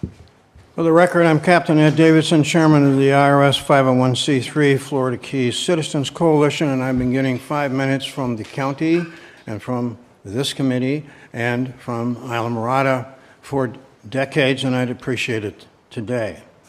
The 24 June ball field artificial turf briefing during the Founders Park Master Plan update was the first actual televised and Zoom public, truly public, report to the citizens of Islamorada after 2.5 years of largely undisclosed development of and widespread lobbying for the school system's conceptual plan for the now $6 to $7 million bulldozer-installed, artificial turf upholstered commercial stadium office complex with significantly expanded year-round usage, which you've been hearing about, and multiple sports programs and imported promotional events. That was a mere 2.5 weeks ago, which makes a mockery of many past unkept promises that the public would be consulted and involved every step of the way. Yet the school board has already approved 2 sequential design-build contracts without publicly consulting the Islamorada taxpayer park owners at all. The current underway contract having been authorized at 11 February 25th on their consent agenda with no board discussion and no public comment allowed. So much for participation, Mr. Manager. This particularly offensive to neglected rights of the Islamorada taxpayer owners of the park in view of this rush to judgment rubber stamp approval campaign to have Islamorada Council sign off on all these controversies on the 22nd of July, a mere 4 weeks after the first public briefing, after more than 3 years of secretive planning with only intermittent sunshine. That is also a mere 12 days from this first briefing for this committee. 12 days. It's absurd to rush everything like that. The most usage rights the school board ever had in the past 25 years under the long expired original permit, and this is it, campers, and this is what it says. 2:30 to dark, Monday through Friday only, no weekends, 19 weeks a year.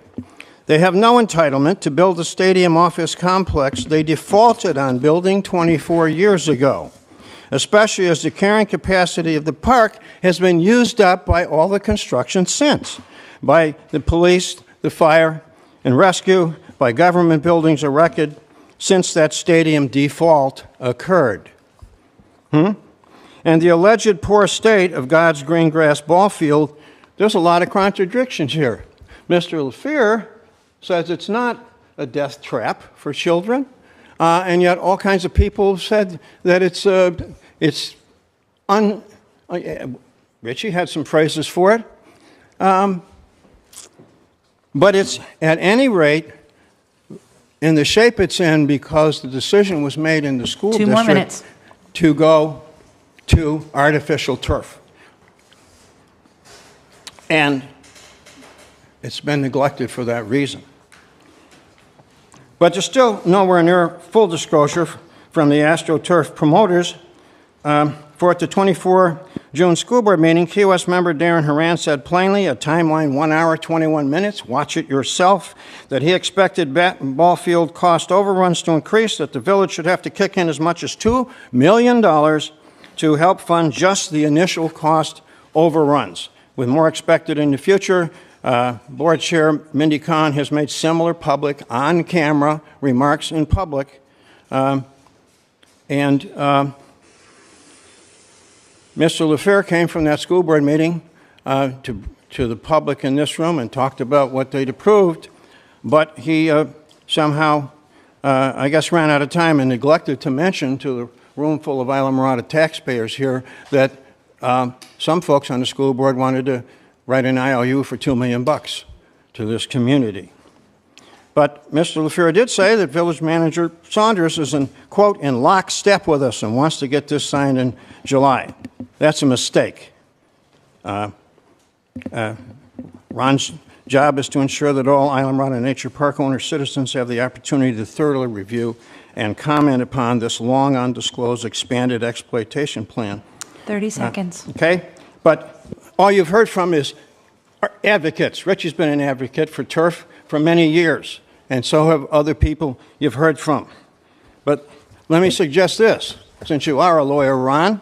If the turf advocates insist that AstroTurf is so substantially safer for our children, then have them sign, and I've suggested to this a long time ago, if you'll recall, have them sign a release and hold harmless against increased injuries, which lots of professional organizations have stated as national policy. The NFL Players Association is insisting that all fields go back to God's green grass. And that's not from tackling injuries, that's from running and falling down injuries, which is very common in the kind of sports we're talking about. Have them sign a release and hold harmless if they're so convinced it's safer for our kids. And have some independent experts testify, not just many of your advocates. Thank you, Captain Ed. Don't hear any. Up next, Jason Richards.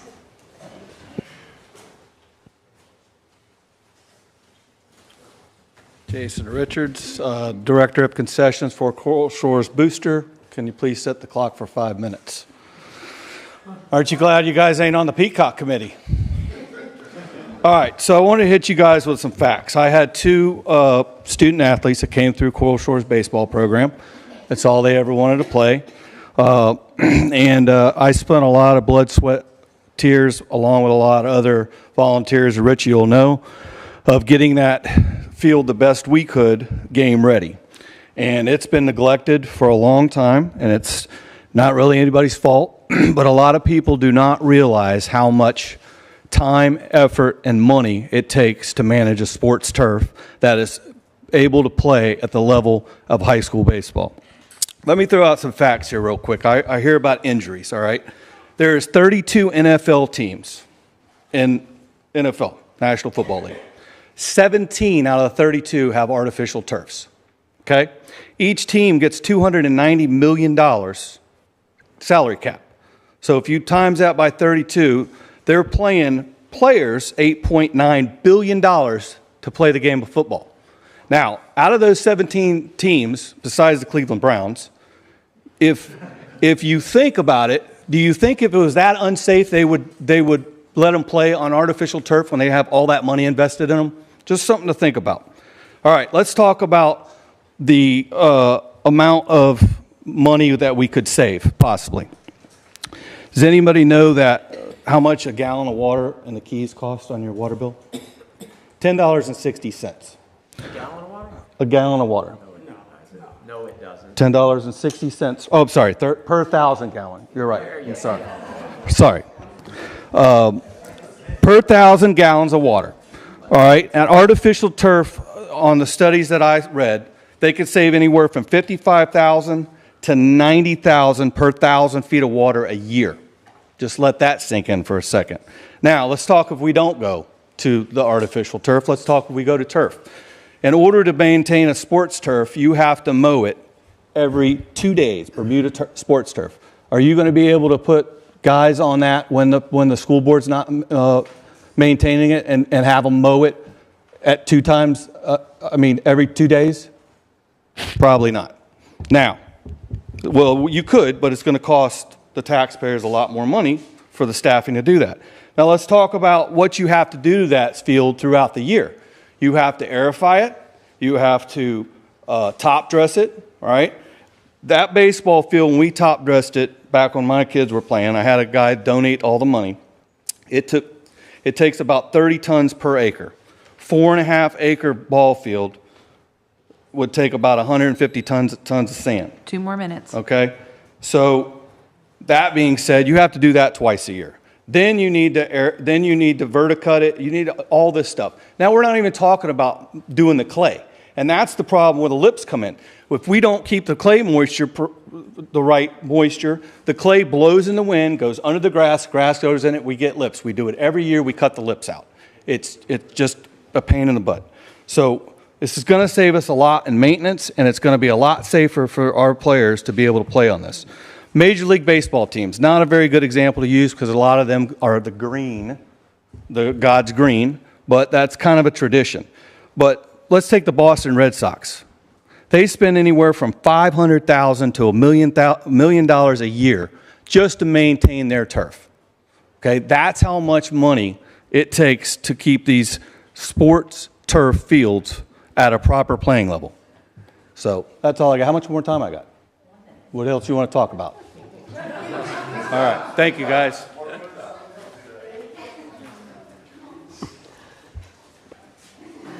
All right. Up next, Sandy Visiglia. Hi, Sandy Bisiglia, Isla Mirada. I'm in support of Coral Shores High School students continuing to play baseball and sports here at the Founders Park. But I'm just going to address some confusing things. The Miller Lake Comprehensive Plan Survey we authorized for hundreds of thousands of dollars just a few weeks ago, shared live on TV with our village council, stated that citizens did not want any new buildings in the park. They just wanted renovations of existing amenities in Founders Park. So why are new multiple stadium level type buildings being proposed in Founders Park? At the June 24th school board meeting, which any of you can go back to and watch, 2 school board members, to include the chair, explicitly stated, not asked more than once, that they expected the village to, quote, kick in at least $2 million for the proposal for the sports complex at Founders because it's not their property. And it was a $5 million project, but now it's a $6.2 million project. So thanks to Ron Saunders for interceding and reining that whole concept in. This in return for what we gave them, a 20-year lease for $10 a year for the last 20 years to help out the kids at Coral Shores High School because the school system apparently didn't adequately prioritize and plan for the ball field on their own property. And then they let that lease expire. So is it fair now to rush to build? There are adjacent neighborhoods to be affected by PA system noise, traffic, water or chemical runoff, parking issues, etc.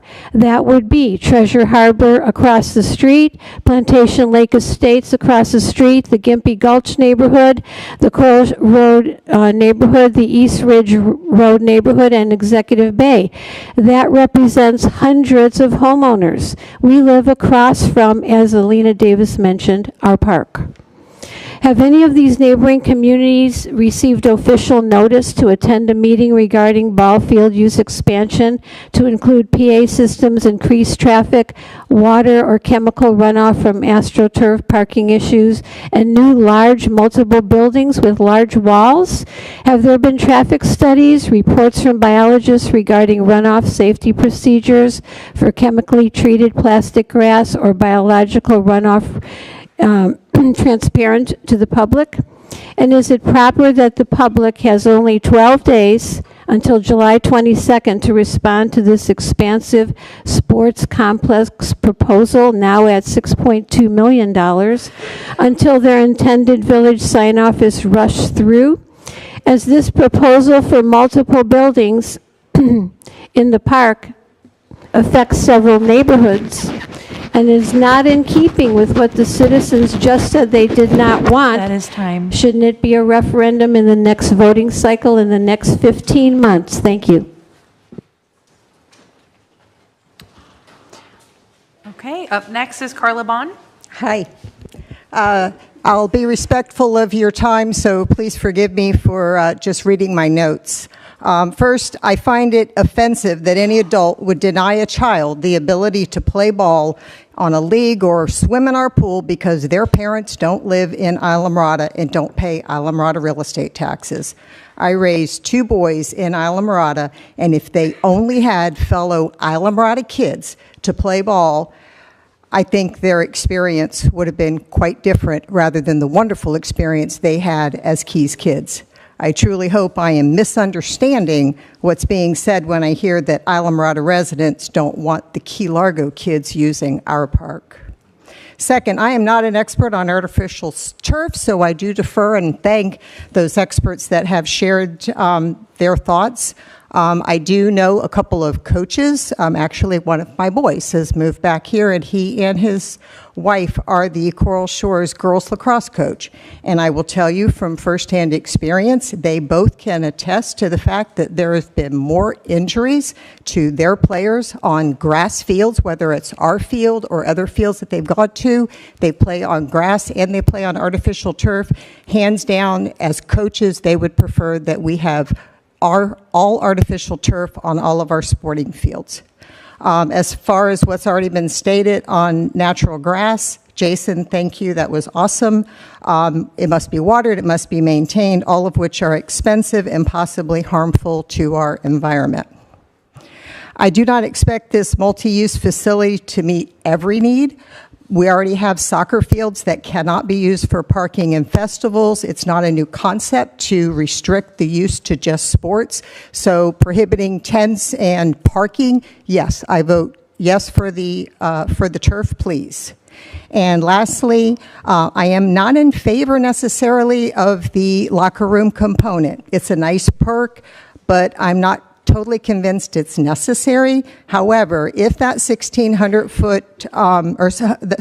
square foot building is required to meet high school requirements, I would just ask that maybe perhaps it could be configured more, maybe similar to this room, that during the off season we can use it as a community room. Maybe our summer camp kids can find refuge there, AC, and do arts and crafts in there, and maybe use it for some other multi-purpose 30 seconds. in addition to the locker rooms. Thank you.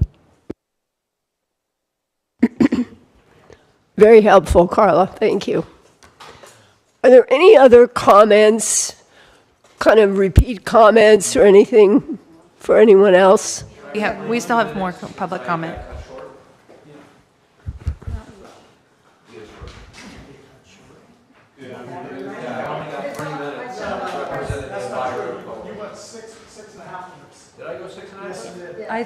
We let you continue. Okay, guys, hey guys, we got our marathon going anyway. We want everybody to be heard, so let's be respectful. And committee, thank you for all your time. Sorry, it's taking so long to get through something that should be so simple. I just want to fact check a couple things. I don't know, Doug, how long have we been talking about this field? I think since we, Crooked Palm, we tried that about 4 years ago. So I think it's been about 4 years we've been talking about the field. So whoever's saying it's been this is something new. It's something that's needed, not new. I'm not a professional, so I'm going to stick with the professionals like Jason and Doug and Coach Russell that have taught these kids and played with these kids and know what the baseball field's about and what it takes to have a field. You know, I know we have kids, a lot of kids in these room that spending all their time. Appreciate it. But just want to say that I think turf's the right way. I think this is something needed and something that we're just spending a lot of people's time that we just need to approve. Thanks. Thank you. Okay, up next, Thanks, Ed Miss- Holly.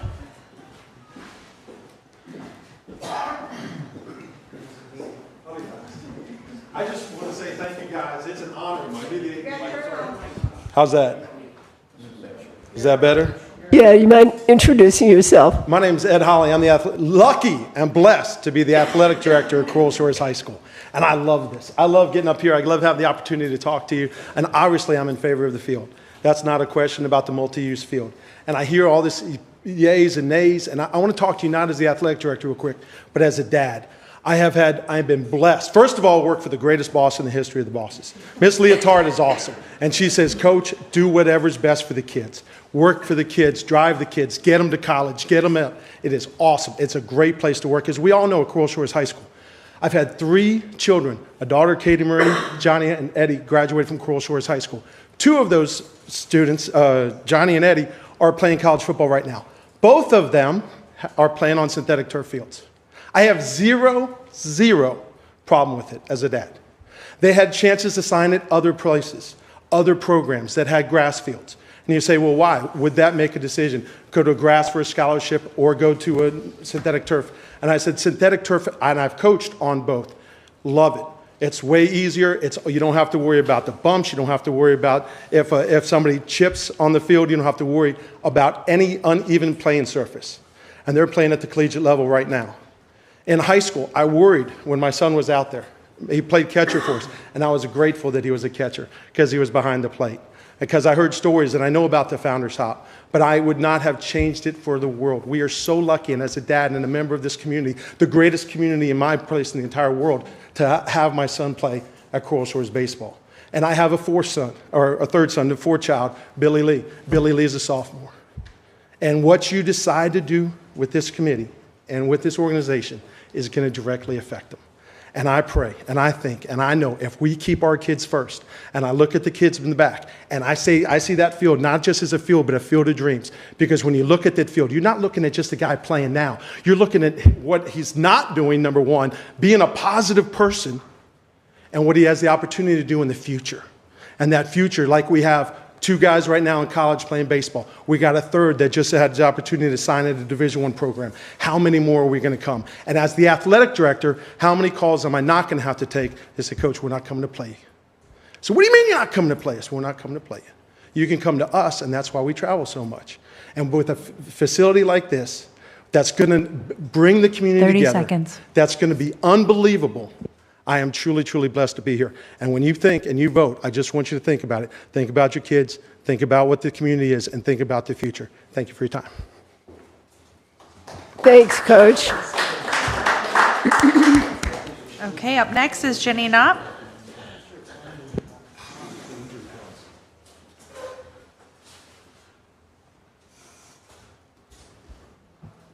What button do I need to push? This one? Okay. Okay. Hello, I'm Jenny Knopp. I live in the village. I have a son that plays lots of sports, but baseball is his focus, and he loves to play. The kids play all year. There's limited field space across all the keys, as we all know, and we get to be outside every single day.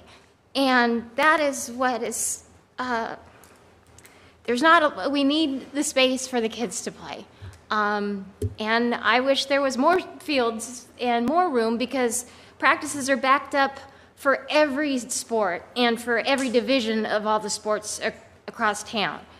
I know that not everyone's going to agree on everything, and that's natural. There's a lot of things I would like to see different and don't think we always need around here, but I stay quiet and let processes happen. If I am concerned about the stalling any further, though, so the agreement to move forward is dependent on the maintenance costs. Did I get that right? So if the maintenance costs, can't you decide or have the numbers for how much it costs to maintain the grass, and then ask Key West and Marathon how much it costs to maintain the turf, and then come up with a reasonable number, so at least we can get that portion of the agreement signed and move one step further instead of just going around in circles again and again and again for however more years it's been going on. So, I think that's about it, but thank you. Thank you. Okay, that was, Yep. do we have any on Zoom? There are no hands raised on Zoom. Okay, that is the end of this list. No hands, hand raised, yes. I only got 3 minutes, who else got 6? I'll be quick. I just want to reiterate, I brought the Minnesota Twins grounds crew down here 2-3 years ago to help me, my own dime, put in the field stuff. It's long story short, clay bricks, lay it down for the mound, lay it down for the plate. I brought them down here to redo our mound and redo our home plate. We did that on our own. And these guys are professionals. They do the whole Lee County sports complex. They realized that we brought probably 7 or 8 of them down here. They looked at me and said, there's no way 2 people can keep this thing the way it is. It's impossible. So I just wanted to make sure that I got cut off. I wanted to make sure that you guys heard these are professional people who do this at the major league level. And they came down and said, there's no other way to go but go with turf. Trust me, I love grass too, don't get me wrong. But this is not the same grass that you guys think at the Major League Stadium. So I had a professional grounds crew come and say that exact same thing and said, you guys cannot stay ahead of this. And they're pros. So I just wanted to get that part in there. Thank you. Okay. Anything else from our... Mike. Sorry. Anything else from the peanut gallery? Okay, the question is, as we continue, the council needs to continue our conversation. Do you choose to have a break, or do you want to do a break? If you need a break, go sneak a break on your own. And I think if there's no major conversation, please feel free to go sneak a break on your own. And then we will, yeah, thank you. Be right back. Yep, no, understood. So let me see do you want to speak now, John? I'll wait till everybody gets back. Okay. Yep, good. And Richie is also going to do the same, okay. Figured we needed a little break.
No. We need a gavel. Sure. Yes. Okay, so welcome back. We have reserved 2 speakers from the committee to make some comments, and then we will move forward with our recommendations. So, John, would you like to start?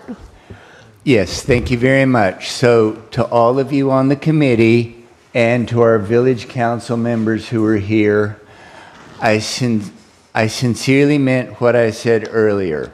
After 2 years of careful consideration and recognizing the difference between type of shoe wear and type of game being played, and that the conclusions drawn for soccer and lacrosse do not apply to baseball, I sincerely believe that artificial turf is going to be the safer surface for our baseball field. And I don't want any of you who are going to be voting on this to think that I am just blindly endorsing artificial turf without careful consideration. When all of us gather together as a committee to consider the entire Miller-Legg proposal, phased for the park, for those of you who aren't familiar, Miller-Legg is the contracted group for the Founders Park Master Plan. Phase 2 of that includes the soccer lacrosse fields. I won't say multi-use because that's been bandied about today. Initially, I endorsed artificial turf for that too. I can no longer, in good conscience, endorse artificial turf for our soccer, lacrosse, large fields because of what I've read about for injuries. But sincerely, genuinely, heartfelt, I believe that it will be the safer surface for our baseball players. I think we owe it to our young people not only to move this forward, but to ask you and ultimately our village council members to endorse artificial turf for this field. Besides the injury, I don't want to take up all evening, but I also looked into the heat-related issue. I think I heard one speaker mention, I tried to make notes, yes, artificial turf is hotter than natural turf. I think that will be more of a factor for our soccer fields than our baseball fields. But there is no medical literature to support an increased risk of heat-related illness warranting medical attention when you play on artificial turf.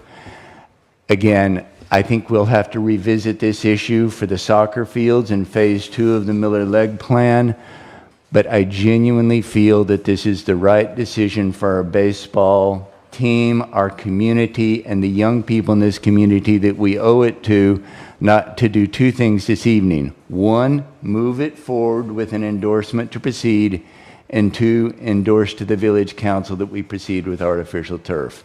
And I sincerely thank you.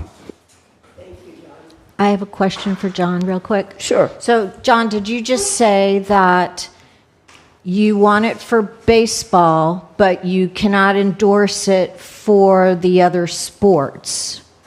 Is that what I just heard you say?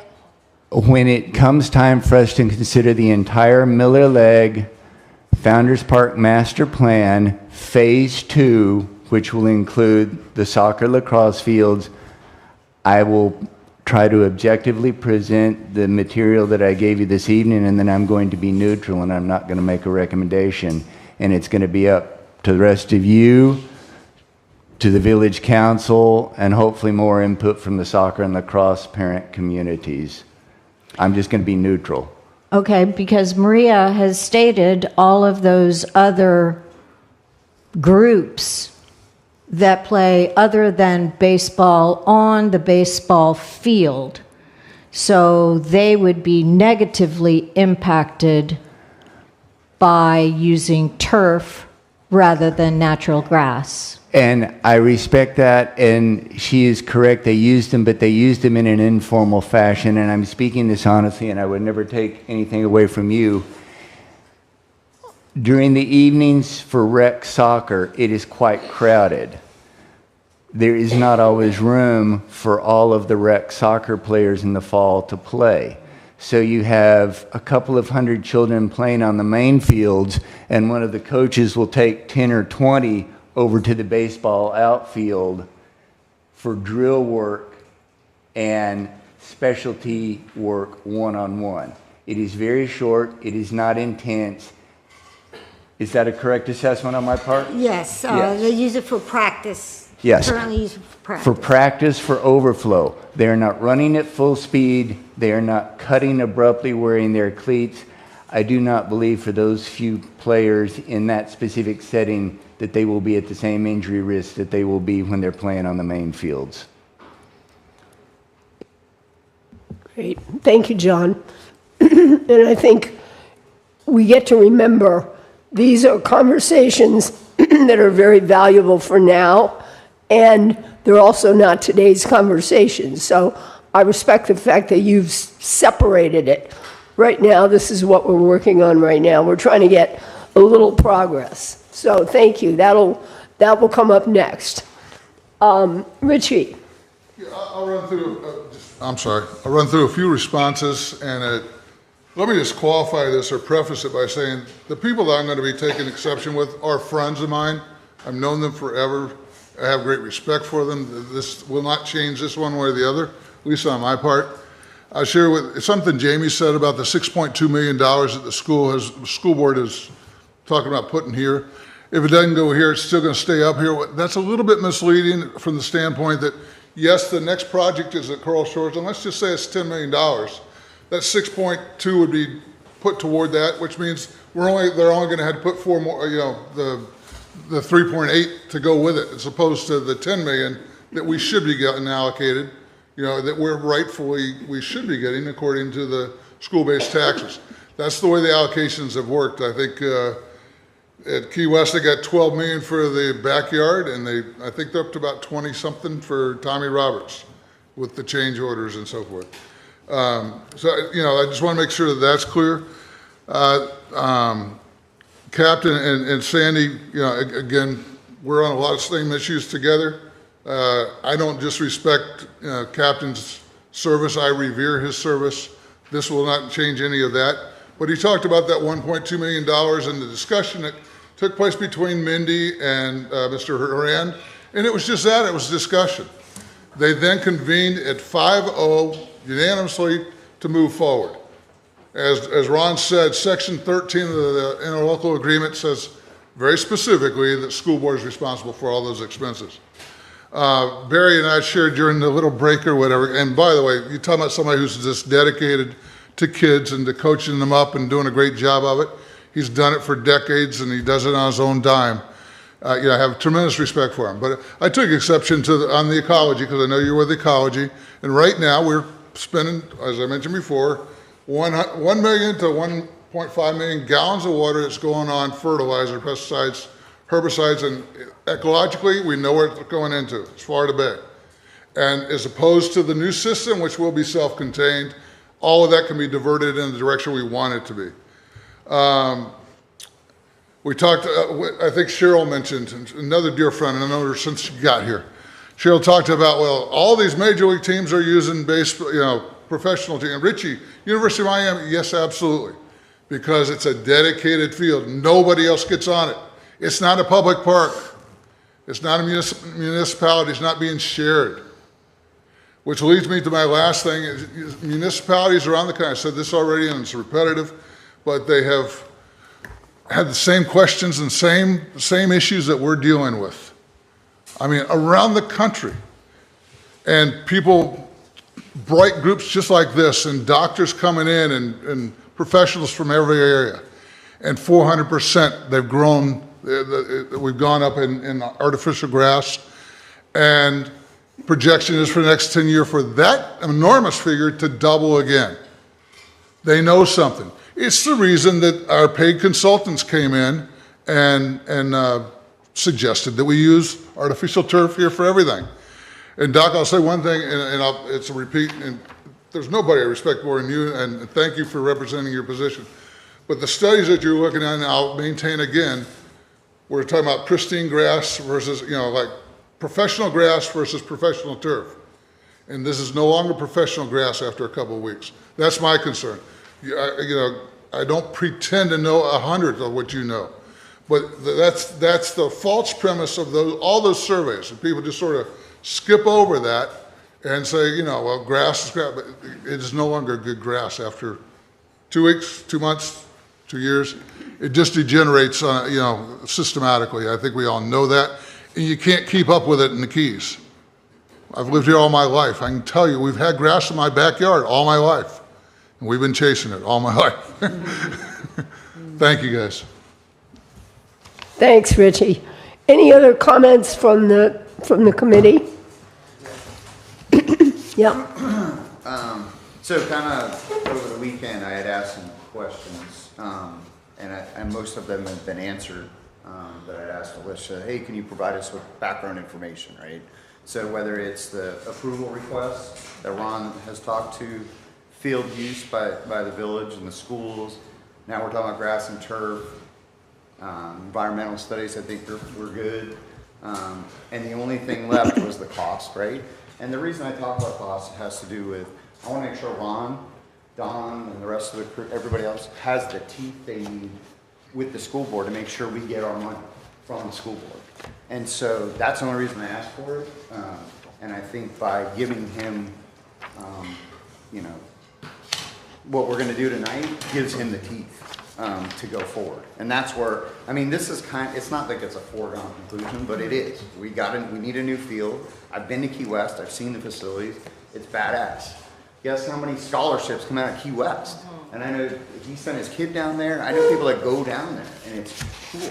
I was down there 2 weeks ago talking to people. So we're going to do this. So let's just get it done. Make sure they have the teeth they need. So when they go forward, we get our money. When there's no more Ron and there's no more village council, that we have a new one coming in. Hopefully he stays longer than most. They have what they need, right?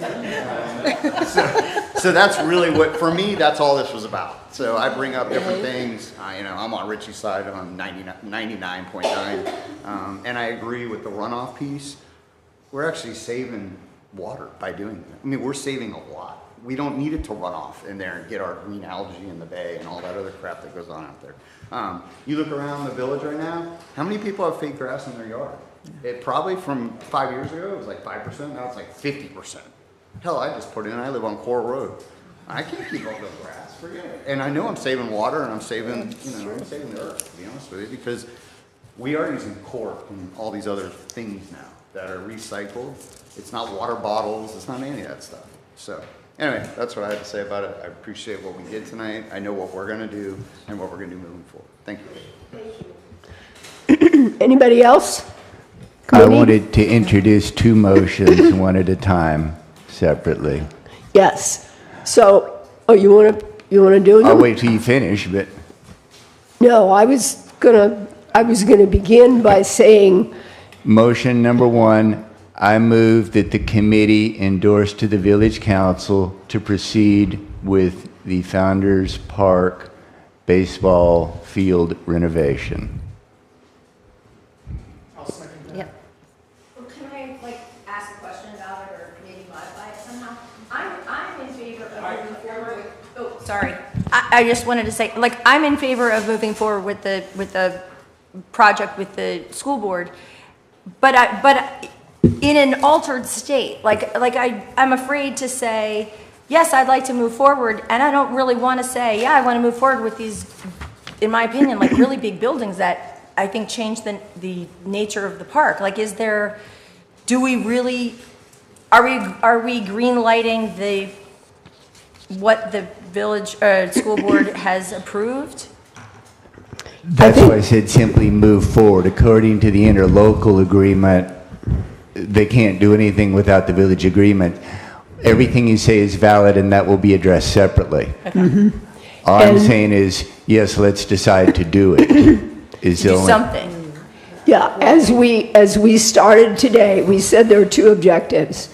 One of them is, are we going to go forward with a project with the baseball field, with with the school board. So that's question number one, and that's what I think John is doing. And what we tried to outline is there are a million variables that are not included with saying, yes, we're willing to go forward with the project. Now there are lots of details to deal with. But the first thing we want to do is to give the general approval that, yes, we do want to continue with the proposals. We want to continue with the proposal. And so, Ron, if you'd like to clean up the language, John did it beautifully, but if you'd like to just make sure we say it correctly. No, I think what was said was correct. I think there are some concerns about the buildings, and so that's not going to be finally decided today. The school district and I have to talk about that. And once again, I invite, before we forget, after this meeting, I invite everybody to still go to the field, and I think it might answer some concerns like I did with the captain, where you actually see where they may go, may address those concerns. But for the purpose of the motion, I think it's very adequate to go with it. All right, and Can I say one Sure. thing real quick too? Sure. Because you're absolutely right. The baseball portion of the amenities and so forth will be addressed in what formally in February of 2001 was Exhibit C. It spoke about all the amenities and gave the sizes, and that was all laid out, but it's an addendum to the interlocal agreement. So we're not there. I got a feeling a lot of it will be repurposed, but some may need to be modified too from 2001. And I'd say repurposed because if you look at the old interlocal agreement with the new one, it's a lot of cut and paste. So. Well, the other thing to clarify about that is the money and the fact that the proposal by the school board originally was a $5 million project, and then there was conversation about being at a 6.1 or 6.2, and who might handle that difference. That is totally not part of this conversation. Right, and I think Richie already addressed that. It's not up to the village. Richie's addressed it, so has so is the manager. Yes. So that is not a part of this conversation. This is simply accepting the basic proposal. Did I say that correctly? Okay, well, we have a motion. We have a motion to the committee. Do we have a second? I second it. All right, any objections from the committee? I still don't think that I understand that this is what everybody wants, so that then village council can pound the gavel on July the 22nd. Would that be correct? At this point in time, it wouldn't be my intention to take it to the council for final approval of the design plan, because I still think we need to talk to the school district about that. What we want to do is make sure we move this forward and primarily get the grass versus artificial, because it's really hard to negotiate anything else until we make that decision. Yeah, that's part two. Yeah, but I'm not sure that at this point we're ready to go to take this for final approval to the council. So I think we'll probably discuss it on the 22nd, but probably not bring it up again until probably the September meeting as far as any final approval. But what we can do is present to the council that the committee has agreed that we choose to support moving the project ahead with all kinds of variables still incomplete. Is that? Well, remember that the school board voted on it's even called a preliminary design plan, which means it's not a final plan. So theoretically, I guess the council could do the same thing with the recognition there's going to be many more meetings and those plans could change 2 or 3 times down the road. So I'm not clear what the direction will be until I talk to the school district, because they may say we just want the village council to give an approval to the preliminary plan. It's not a final plan, because the final plan would have to be approved by both the council and the school board. So if it's not their intention this to be the final plan, then I don't think it really matters when we take it to the council, because eventually the council must approve whatever actually is going to happen there. Yep. I think there need to be a lot more workshops. And you're talking about, okay, maybe not July, but then September. That's not that far down the road. Yep. But that's not the final plan. That's just agreeing we need to do this. No, we had that long list of things. Final plan September. Ask Ron. Let me try to clarify. Okay. First off, I think the direction of the committee that I'm hearing is you're probably going to go ahead and move that we should continue discussions, except give preliminary approval to just doing something.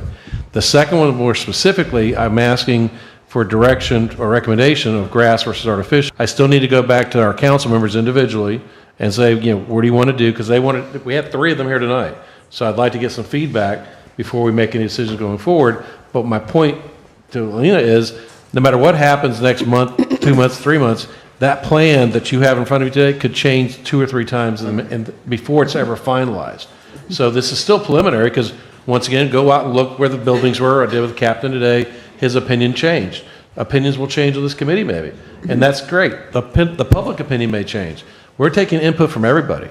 So we want to move it forward. Can we approve preliminary plan to move forward, and it needs to come back to this body for final approval? Well, it'll ultimately it'll come back to We need the workshops council, but. because we yes. are, it's the Village of Isla Mirada that needs to decide, right? Right. And so maybe a referendum might be needed. We talked about that, or perhaps more workshops. I know that on the Founders Park comprehensive plan, there was over 80% of the people who didn't want more construction, more buildings. So if they vote in that manner, we should abide by those decisions. Well, when I say preliminary, it could be 9 months before we do a final. I mean, I don't know what goes in between that, but we need to give him some leverage to go and articulate. And that was my. I think where we are right now is in the now. What can we do right now to move this another step forward? So we had an agreement that we had 2 things. So now we have motion on the table. Do we have no objections, or do we have an objection to the motion that we continue to have, explore however we best were saying it. You guys said it, Carolyn, Ron. I think we need to do a roll call vote. I understand. I'm trying to restate it. I think the motion was just to recommend that the village move forward in our negotiations with the school district. Well, I mean, we have a recommendation, we have a second, we've either got to vote it down and do another No, recommendation. we're going to vote on this. Wanted to be clear about what it is. You can't adjust it unless he wants to adjust his motion. Let's call for the vote on this. Let's call for the vote on this motion. All right. Can we have a roll call, please? Yes. Carolyn Whiteman. Yes. What was the motion exactly?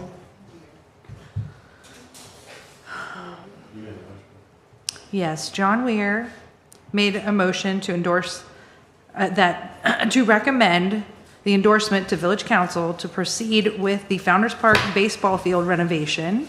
Ted Benbow, second. So that was the motion. I would like to propose that we amend that motion to what Ron Saunders just suggested. We would have to vote this one out then, and then do another unless I he wants to think amend it. what the motion's fine as it's stated, and I'll whatever you want us to come back with, I'll be happy to come back with. I don't want to complicate it. Right. I think the motion is very simple, and I'm willing to work with that. And then we'll go to the next issue. But the motion is made is I'm fine with. I agree. Point of order. Ted, you can actually, both of you have to agree to amend the motion, but you can amend the motion, right? Right. Thank you. I agree. Okay. So we started the roll call. Yes. I Okay. said yes. All right. Ted Benbow. Yes. Alina Davis. No. Natasha Early. Yes. David Epstein. Yes. Chrissy Hughes. Yes. Joseph Janak. I'm not sure if he's still with us on Zoom. Doesn't look like it. Okay. Richard Russell. Yes. And John Weir. Yes. 7 yeses and 2 nos. 2 noes? Could you? Oh, I'm sorry. 1 no. 1 no. My Okay. apologies. Okay, so that motion is carried. So the decision is to go forward with something, with some communication. Okay, we now have the second conversation, and that is the decision as to whether we recommend accepting. I was getting ready to introduce a motion. for Oh, you I'm to discuss. sorry. Okay. I Okay. move that the committee endorse to the village council the recommendation for the use of artificial turf in any new baseball field development that occurs. Okay. Second. All right, so we have a motion and a second. Is there any discussion on that? A little bit, I mean, I've got to be honest. Full disclosure, 25 years ago, I wasn't for the baseball field going at a community park, so I understand that argument, but it's here and we're stuck with it. Or I shouldn't say that, it's here and here we are. That's a bad choice of words. The apples to apples, we don't have here. We have apples to oranges. We don't have the budget that a major league field does, guys. I mean, we could if you really want it. Yesterday, in my mind, I was thinking, no way on turf. But we were lucky enough to have, of all the people that came, we only have 2 people here who are really qualified to talk about it. Medically, we have Doc here, and then we've got a baseball player in the back. And you guys have turned me around. I'm for artificial. Okay. Another thing to be reminded of is that the proposal by the school board includes the expectation that there will be artificial turf. So if that is denied by us, that basically denies the participation from the school board. So, Alina? I'm not Alina. See, we're missing Alina. We're missing Alina. Okay, No, Carolyn. Alicia. Yeah, Alicia's not here. It's No, Alicia. I meant- You got me. No, I meant. Okay, Miss Carolyn Whiteman. Yes. Okay, Ted Benbow. Yes. Alina Davis. No. Natasha Early. Yes. David Epstein. Yes. Chrissy Hughes. I am going to say something similar to what Ted said. I'm surprised to find myself saying yes. I thought grass is better. How could it not be better? But it sounds like it's really the safer option. So I'm a yes. Okay, Richard Russell. I'm a yes. And John Weir. Yes. Okay, again, 7 yeses, 1 no. Motion passed. Okay. So, Mr. Manager, do you feel like you've gotten some collaboration from the committee? Yes. And this, obviously, with great respect, takes in everything that all of you have contributed. I think we're in one of those situations where nothing is going to be perfect, and waiting longer is probably not going to make it better. And as I've heard, the baseball program has been waiting for a long time. Like, what are we going to do in this next year before it even gets finally put in place? But it sounds like it's time that we move forward and do it with the best judgment that we have. And so with that, if there's no objection, I think the meeting is adjourned. We said the next day. Oh, future date, yeah, what's? If you're gonna go look at the ball field, we can make sure the lights are on. We have, if you have the combo with all that. Yes, we can turn them on. Hopefully you have some bug spray because of the The turf will help with that too. Yeah. Okay. All right, so our future meeting date we looked at